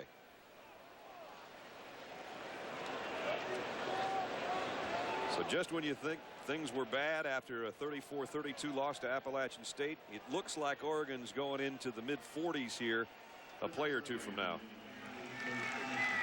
And the confusion and questions for Ron English and his defense will continue for another week. So they put it right down on about the 1-foot line. You know, this is almost sometimes, I remember in the pros, though, when we played poorly, they didn't show you the film. Yeah. Yeah. Do they do that in college? Because I wouldn't show them this one. Dixon under center and trying to sneak it in. And he did not get there. It's going to be 4th down and inches now if they decide to go for it. And either way, if they kick a field goal, it looks bad. If they go for a touchdown, it looks bad. And it's what you have to do. It's part of the business. Lloyd knows that. He knows that if they go for a touchdown here from the 3-inch line, it's not like Mike Bellatti's trying to put any salt in the wound or anything. But when you got the football that close. So now they'll have Johnson in the backfield with Dixon this time. On 4th down and inches. And it's Johnson, and he got stopped. So the Michigan defense held at the goal line. Brandon Graham and Chris Graham combined on the stop. And the place goes crazy. One of the few times the band's had anything to play about today. Certainly not the start that Michigan and their fans expected. The first 2 games in this the big house.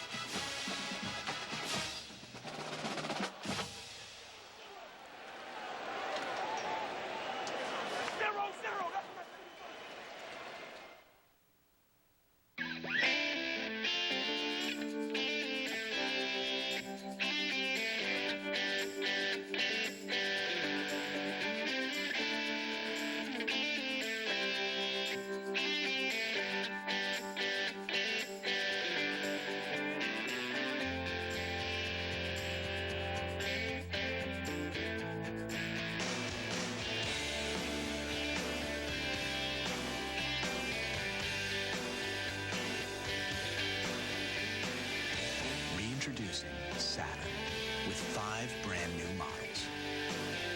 2 of the most affordable hybrids in America. And a 100,000-mile powertrain warranty on every vehicle we make.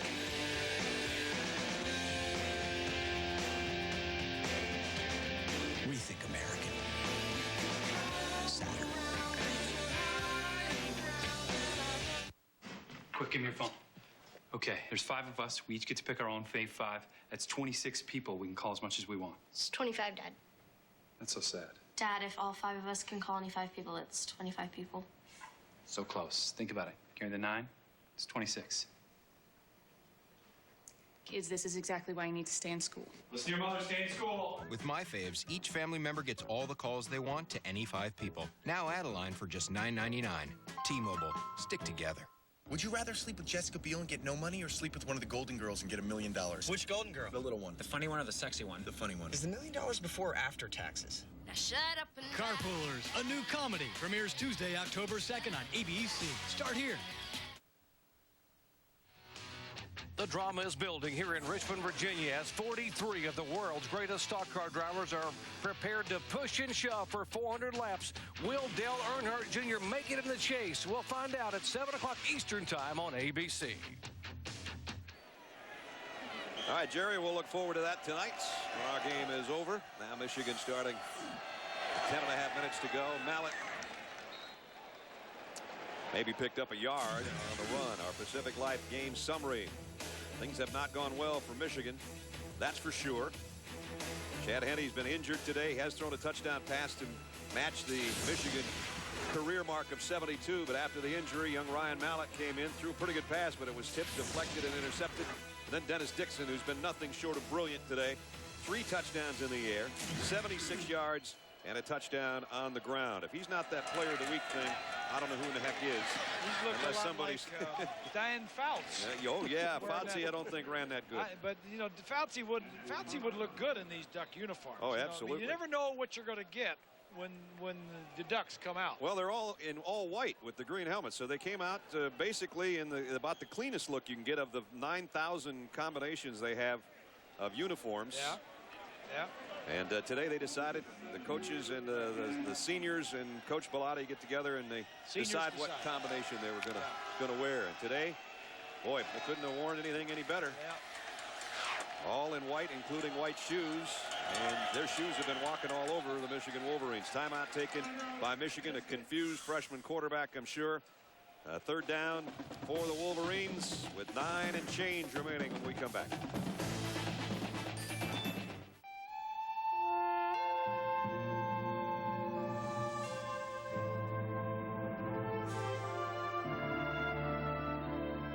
When Susie and I retire, we'll be taking trips like this whenever we want. It's a good thing we've been planning. At Pacific Life, giving you the right tools to help you meet your financial goals is what we're all about. As you look to the future, look to Pacific Life. Ask your financial professional about Pacific Life, the power to help you succeed. Give it to me, 1, 2, 3. Introducing Applebee's new Ultimate Trios. Great taste, great big portions, and a great price. Choose 3 from 7 delicious options to create your ultimate flavor fest. Like our new 100% Angus beef mini bacon cheeseburgers. New crispy, plump, and spicy dynamite shrimp. And the new flame-grilled steak quesadilla tower. Ultimate Trios, ultimate platter at an unbeatable price. Only at Applebee's. Give it to me, 1, 2, 3.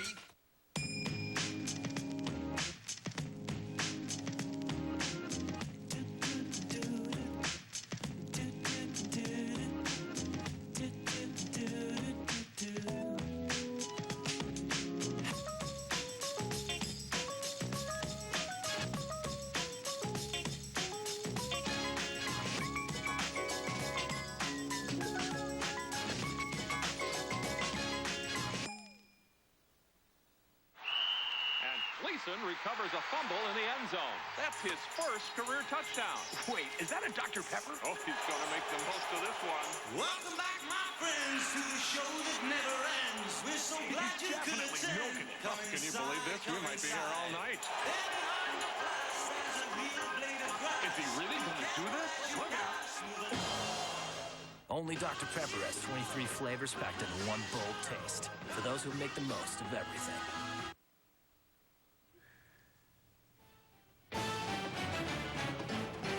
This presentation of ESPN's College Football on ABC, brought to you by Best Buy. Get the knowledge to send them off to college right at Best Buy. Saturn, with 5 new models and 2 new hybrids. Saturn, rethink American. And Allstate, proud sponsors of college football. Are you in good hands? University of Michigan does not have a single official university bookstore, but there's 21 of them within the vicinity of Michigan's campus, and you can get just about anything with an M on it that you're looking for. And just after the timeout, Oregon jumped into the neutral zone and made contact. Michael Speed a little too speedy. Defense, that'll give Michigan maybe a first down. It was 3rd and 5, wasn't it? Well, close to it. Bill's looking at that too. I think he stopped at the very end to say whether or not it's going to be a first down, and it is. So another sold-out crowd for the 201st straight time, over 100,000 fans. 202nd, beg your pardon. 109,733, and a bunch of them aren't very happy, except the ones that came from Oregon. And some of them have gone. There's very seldom a time you'll see empty seats in this stadium near the end of a game. But it doesn't look like Michigan's got any kind of opportunity to come back into this thing. And Oregon on the road wearing all whites with their green helmets, but one of the millions of things they can do with the combinations they have. They got yellow and green with yellow pants. They got black and green with green pants, and they got black with black pants, and then they got white with the white pants, and then you just do all this. and you got something like 51, I don't know, 50 combinations. What about like the helmets? Do they always wear green helmets? I think they always wear the green helmets, yeah. But you saw Fauci, and back in his day, they had more of the traditional looking, almost like Green Bay Packer looking colors. Yeah. But of course, the Nike folks that are closely in touch and in tune with the Oregon program have given them a lot of different things and a lot of different ways to wear them. The penalty was roughing the passer, and so it's first down, Michigan. Quick throw and a short gain. Greg Matthews completes it. Oh, now that was something weird at the end of the play, and now we got a little bit of a brouhaha going on. Matthew Harper, I don't know if somebody intentionally tried to leg whip him or what, but his teammates came to his assistance immediately. And Jake Long is saying, I'm going to pick you up and put you back in the huddle if you don't get out of his face. Yeah, as Matthews was getting up, Watch the end of the play. There's Matthews. Stewart's the guy that made the catch. And, oh, yeah. Okay, well, that's not good. That's not good. So no penalty call. Matthews stays in there. Now we're going to see a penalty.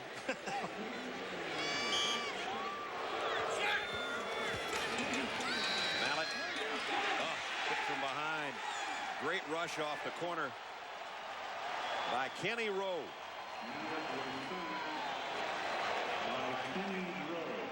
And now Mallett's pads are coming out of his jersey, and he's trying to get his guys lined up as fast as he can on 3rd down and long.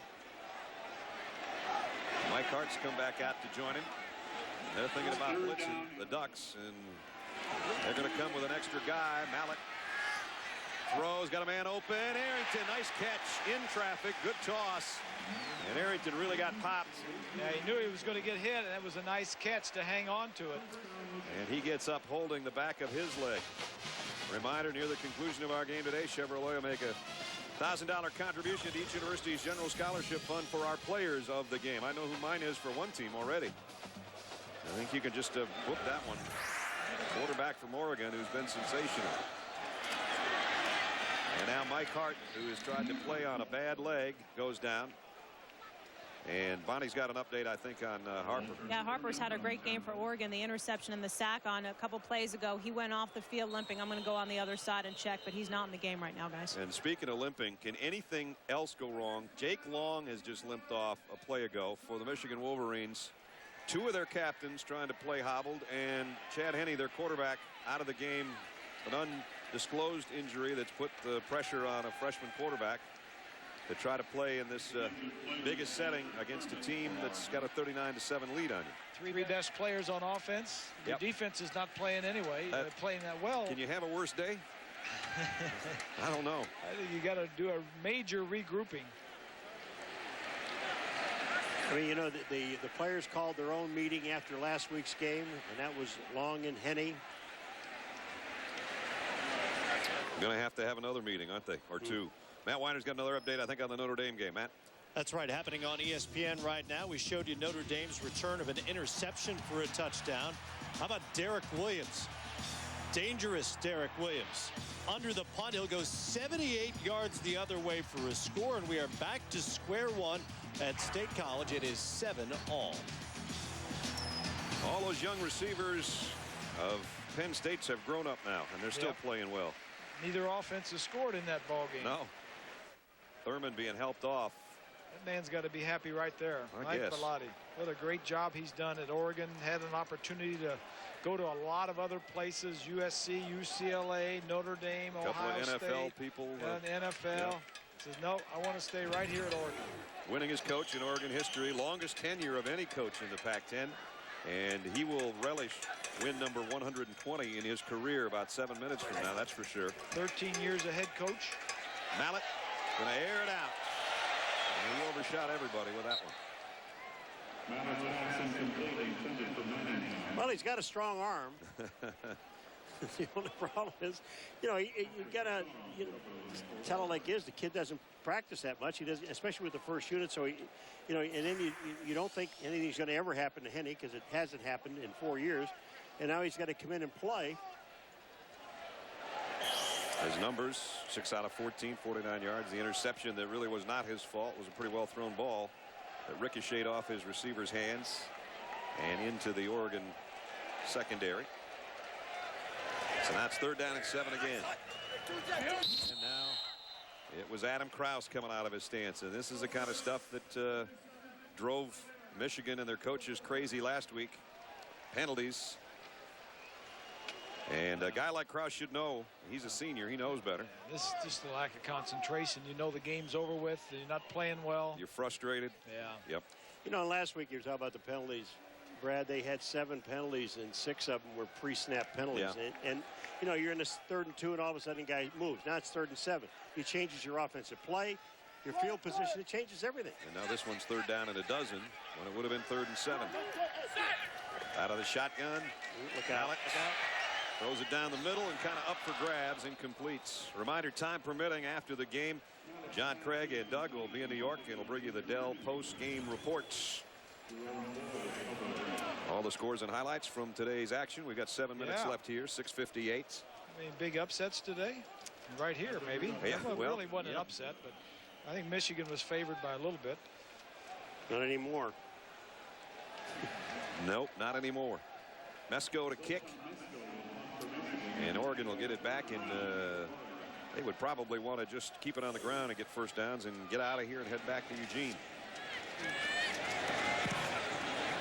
Oh, got that one up in the air a little bit. Yeah, he got a flag, too.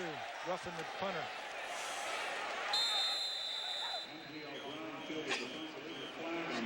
So this one's coming back.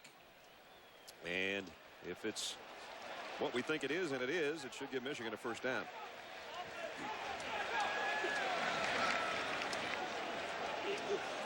Personal foul.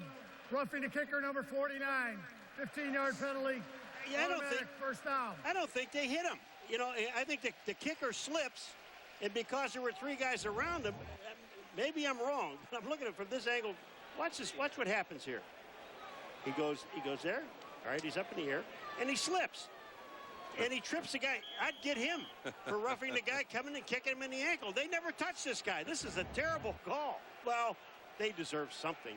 They haven't gotten anything all day. You were a punter. Oh, I did that a lot. I love to do that. You were looking out for his guys. Yeah. Yep. Mallet. Minor trying to cut it outside. And Oregon's defense has been exceptional today. They really have. Made the play that time. You know, last week they played Houston, and Houston's got one of these quirky offenses. That's right. Also. Really quirky. You know, I'm getting more and more. I'm getting to like these things.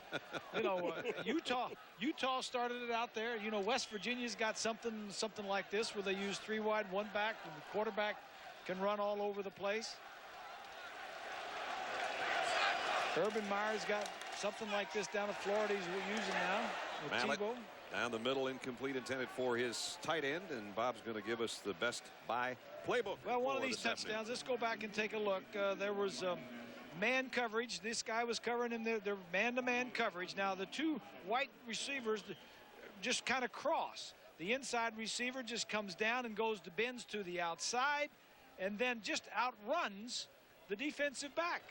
That was not very difficult to design, and it's, you know, it was perfectly executed. Perfectly executed. The ball was right on the money. One of the 3 great throws. I mean, he's made a lot of great throws, Yes. but the 3 touchdowns, you couldn't have put him in any better spots than what he did. Now another fumble, and I think Oregon's got the ball. So now Mallett's having trouble even taking the snap from center, and the wheels are falling off the Michigan bus right now. The Ducks will take over with 6 minutes and 8 seconds remaining in the ball game. A little bit of a hurry. Ryan trying to get into the pocket as quick as he could, and he forgot to take the football with him.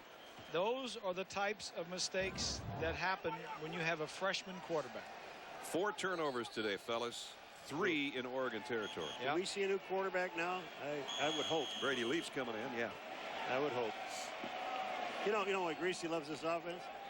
It was your leading receiver 1 year was Paul Warfield with 41 catches. Well, I don't know. I know. You know? Right. Yeah. They didn't let you throw. You had those big guys in the backfield. Here's Andre Crenshaw, the 3rd tailback, and he's in the open. Crenshaw, inside the 30, the 20, and inside the 20 down to the 19-yard line. Well, you can't tell a guy that doesn't get much of a chance to play to slow down. That's even right. though they're beating Michigan 39-7. You got to go play. That's right. It's our job to run. It's your job to stop us. Yep. That was Ron English you were looking at, folks, and he is not. He hasn't been happy for over a week. And he's not going to be happy after this one's over either. 604 yards of total offense. We're not done.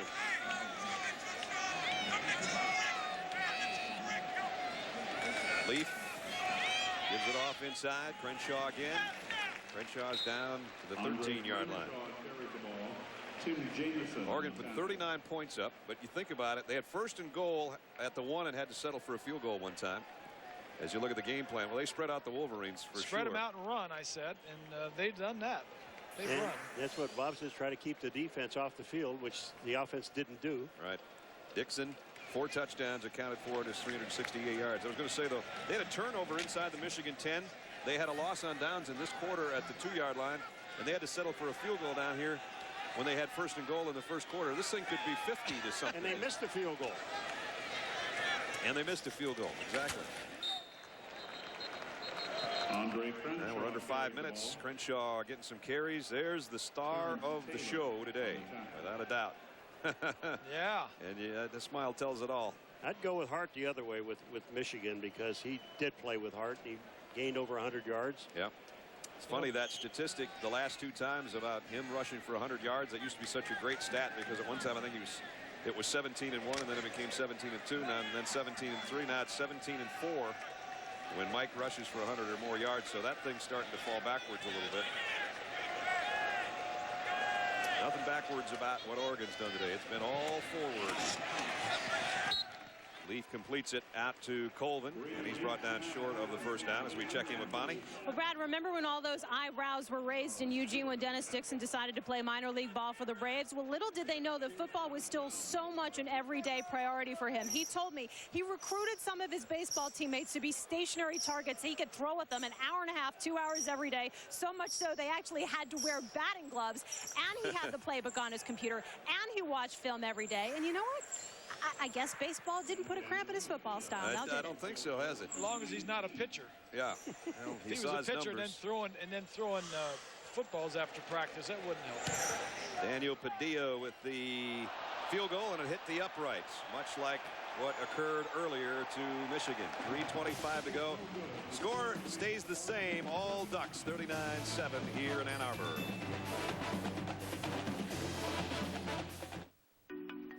HD? HD. Thoughts? Lots of thoughts. LCD, plasma. Kiva, surround sound, head spinning. Deep breath. Likes? Cowboy explosions, touchdown robots. Cooking, tearjerkers, crime dramas. Sing-along musicals. This system. Hi. Mechanically inclined? Emergency room inclined. We install. High five. We pledge a complete home theater experience, and now get no interest financing for 3 years on home theaters $9.99 and up. That's HD done right. At Best Buy.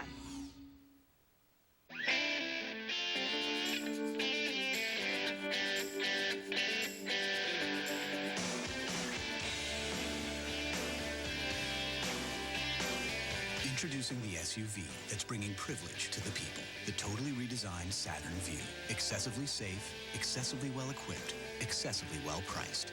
Rethink excess. Rethink American. Now get a low mileage lease on a 2008 Vue XE starting at around $249 a month. Call for lease details. You are killing me, Bergwood. Hey, take the secret shortcut. I've never heard of the secret shortcut. Because it's a secret, Ham. Take it. Not bad, Bergwood. You ever taken this trail, Bergwood? Once, including now. Now would be a good time to have accident forgiveness. Not too bad. Or new car replacement. Your choice auto insurance. Only from Allstate. Bergwood? Are you in good hands?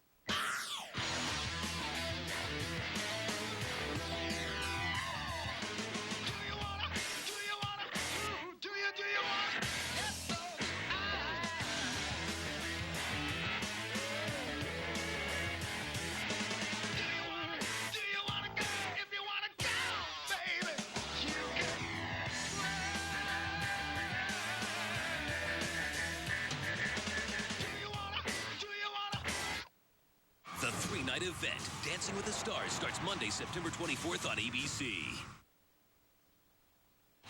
The 25 greatest players in college football history, presented by IBM. Coming in 1 week. IBM, getting it done. Blue ribbon panel of former coaches, players, media members will reveal number 25 through number 1 over the course of the season. And the last week of the regular season is when you find out who they voted as the top college player of all time. Did you vote in that? I believe I voted in that. A lot of times people don't ask my opinion. My opinion's Oregon's pretty darn good. You know, think about their schedule. They get this one out of the way. They're going to be favored in Eugene against Fresno State, and they'll be favored against Stanford. And they have Cal, USC, and Oregon State all at home. Wow. I mean, look out for these guys. Yes. They have to go to UCLA. Yep. I'm impressed with the Oregon Ducks, and I'm impressed with Mike Bellotti. Oh boy, another T-shirt out there.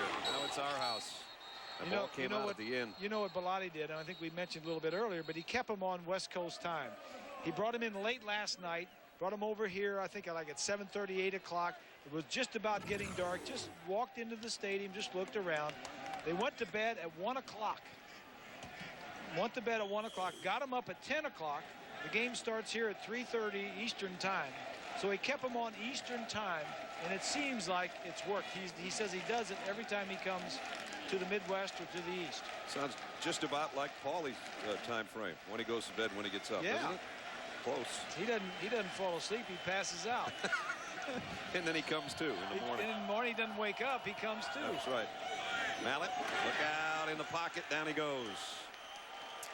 Well, time to tell you about our Chevrolet players of the game. Today's Chevy players of the game. I don't think there was ever any doubt who was going to be Oregon's. That guy right there. Dennis Dixon, 292 yards in the air, 3 touchdowns, and then a great rushing touchdown. Mike Hart, who played with a lot of it and tried to play through pain again, 127 yards on the ground and 26 carries. In recognition of their efforts, Chevrolet will make a $1,000 contribution to each university's general scholarship fund. One of the other things, too, is this, you know, look at what this Oregon defense did. Last week, they gave up 545 yards. Now, they've held Michigan. Oh, that's interference. They held Michigan to 7 points in this ball game. I mean, that's a great turnaround, I think, for the defense. Well, Oregon had 4 sacks, 4 takeaways today. Yeah, that's playing pretty darn well. Yeah. So you saw the penalty on the end of the punt. Michigan defensively has had a history. It's Michigan, 15 yards from the spot of the foul. First down, Oregon. Michigan's defense have had a history of having problems with mobile quarterbacks. Right. You go back to the Rose Bowl game with Vince Young, the Ohio State game with Troy Smith, last week with Armani Edwards, here today with this guy.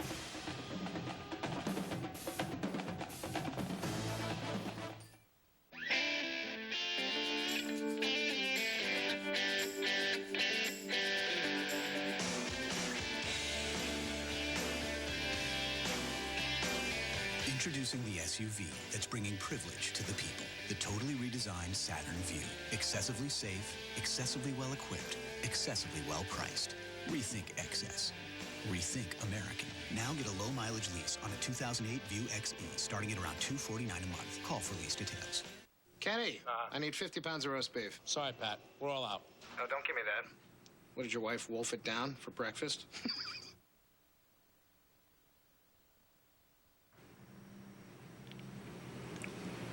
That came out wrong. Look, look at me. I mean, we probably wait a... The network you can trust, AT&T. Buy any phone and get up to 4 free. This is the place. Let's go. Open 24 hours. Common sense never sleeps. 2 for $1 hot dogs with all the fixings. Now, that's how you help people live the high life. Hey, how you doing, bud? There you go. This place is a mountain of goodness in a mixed-up world. Thank you very much. Now, come over here. I got something to show you. We got a surprise for you. Switch it on, boys. Certified purveyors of the high life. That's you, buddy. Certified purveyors of the Miller High Life. Proof the world hasn't gone completely crazy. I'm Matt Weiner. This SportsCenter Minute powered by Vizio. Roger Federer will play for his 12th Grand Slam singles title tomorrow at the U.S. Open. He beat Nikolai Davydenko and will face Novak Djokovic in the final. And coming up, the Chevy Rock and Roll 400 at Richmond, NASCAR's final stop before the chase for the Nextel Cup. Dale Earnhardt Jr. on the wrong side. 3 drivers racing for 2 spots. And Brad, that'll happen right after the Ducks are done doing donuts on the Big House lawn. Exactly, Matt. Thank you. And that's what's happening right here at Michigan Stadium. And there's not a packed house anymore. Boy, those guys are going to be some happy Ducks flying back to Oregon, aren't they? Here's a handoff on each side, and this is what's happened all day long. No matter who's carrying the ball. Alston this time. And he gets out for a big gain. Clock winding down near a minute and a half. And Michigan will be 0-2 for the first time in a long, long we're done.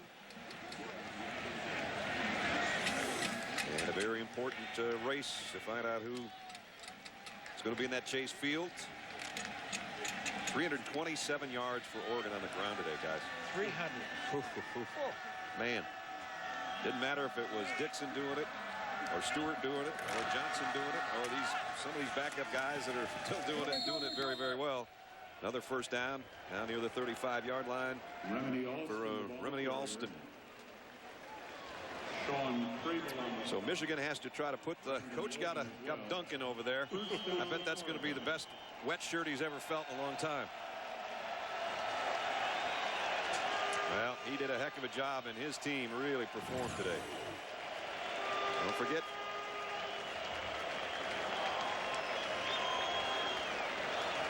down to final 45 seconds, and then we'll be going to the Chevy Rock and Roll 400 in Richmond. I don't know if there'll be any driving tonight that will be as good as the driving that Dennis Dixon did at quarterback for Oregon today. So Coach Carr has got to try to put the pieces. We said there were pieces to the puzzle, and they had to try to start putting them back together today. This piece didn't fit, but that guy did. What a game. What a game. Come to Michigan from way out west and go back west happy. Oregon rolls to a big win, and Michigan falls to 0-2. Something you just don't hear of, do you? Final score, Oregon 39, Michigan 7. The final score is Oregon. Final score 39-7. Michigan 7. Stay tuned for a NASCAR countdown from Richmond, Virginia. It is coming up next. For Bob, Paul, and Bonnie, Brad Nessler saying so long from Ann Arbor.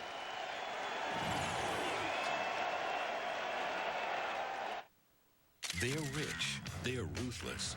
They're related. You children make me sick. And he's their only hope. No further questions. Dirty Sexy Money premieres Wednesday, September 26th. Part of Premier Week on ABC. Start here. The NASCAR Nextel Cup Series moves to ABC with one race remaining to make it to the final 12. Junior, Harvick, and Kurt Busch battle for the last chase spots. The Chevy Rock and Roll 400 at Richmond. Tonight at 7 Eastern on ABC. Honey, have we paid the mortgage yet? I'm on it right now. What's that? Bill pay from Sterling lets me send money with the push of a button. Looks easy. Yep. So you better get going. Now? It's top of the ninth. It's all right, man. You're sent. Oh. Whatever. And please don't slam the... Thank you. 1-2 free bill pay from Sterling, the perfect fit bank. And that concludes Cable's Pro Football coverage.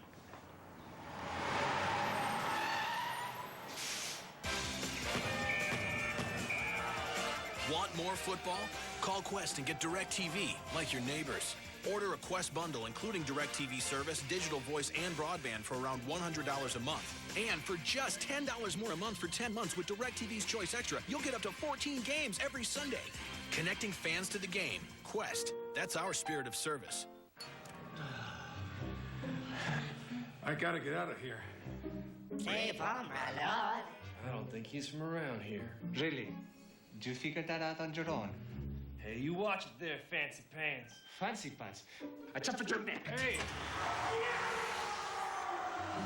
The movies are at McDonald's. Introducing Redbox, the best new release DVD rentals for just $1 a night. Dinner and a movie just got a whole lot easier. K2, the spirit of the Northwest. The following is a special presentation of ESPN on ABC. NASCAR Nextel Cup is back on ABC.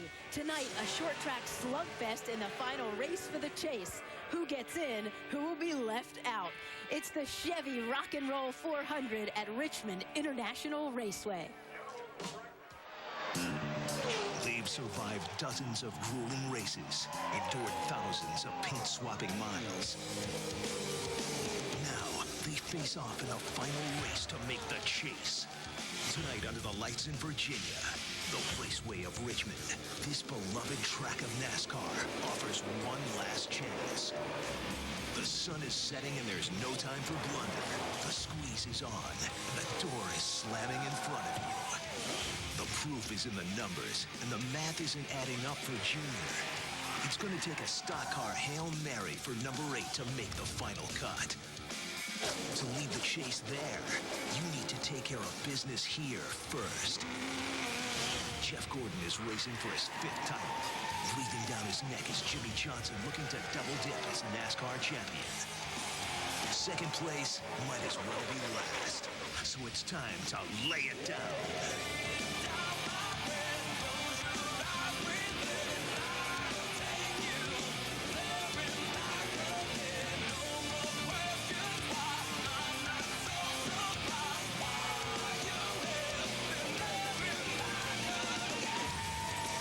Richmond, it's live, and it's prime time. It's the Chevy Rock and Roll 400. This is your last chance. T-minus 10, 9, 6, 5, 4, 3, 2, ignition.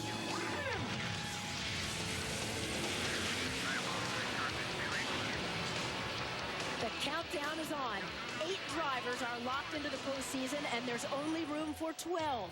All Clint Boyer and Martin Truex Jr. have to do is take the green flag, and they're in, which means 3 drivers fighting for 2 spots. Kurt Busch will clinch a spot by finishing at least 36th. Kevin Harvick needs to finish 32nd or better. And then there's Dale Earnhardt Jr. with the Elvis paint job. He hasn't left the building yet. A long shot, but it can happen. And this is one of his best tracks. Hi, everyone. Welcome to the pit studio here in the infield at Richmond International Raceway. I'm Susie Culver, along with our former NASCAR team owner, Brad Daugherty, and Rusty Wallace, who's won here 6 times. This place is an absolute favorite for drivers. Why? It's a 3/4-mile racetrack. It's really close quarters. This is true blue short track racing at its best right here. These folks can run right on the bottom of the track, the middle of the track, and on the top, and because of that, the drivers just love it. Now, Brad, aside from the drama of getting into the chase, there are a number of guys who are locked in. All they really want to do then is win and build those bonus points. Well, yeah, you're exactly right. And in particular, you're talking about Jimmy Johnson, Jeff Gordon, and Tony Stewart. These guys are all almost comparable in wins, with Jimmy Johnson having 5. They need to close that gap. I know Tony Stewart wants to badly because he doesn't want to give Jimmy Johnson a 20-point lead, and Jeff doesn't want to give him a 10-point lead going into the chase. So these guys have their race within a race. And we'll explain those bonus points again in just a minute. But for now, all eyes on Dale Earnhardt Jr. There are a lot of scenarios, but we're going to try to keep it really simple. If Dale Jr. wins today and Kevin Harvick finishes 33rd or worse, Dale is in. A 34th place finish for Harvick, even if he leads a lap, would leave him 1 point shy of Jr. For little E, the year has overflowed with drama, beginning with his stepmother, Teresa, questioning her stepson's commitment. In December, she said, Junior will have to decide if he wants to be a NASCAR driver or a public personality. Perhaps a prelude to the rocky season to come. I can't afford to run anything less than 110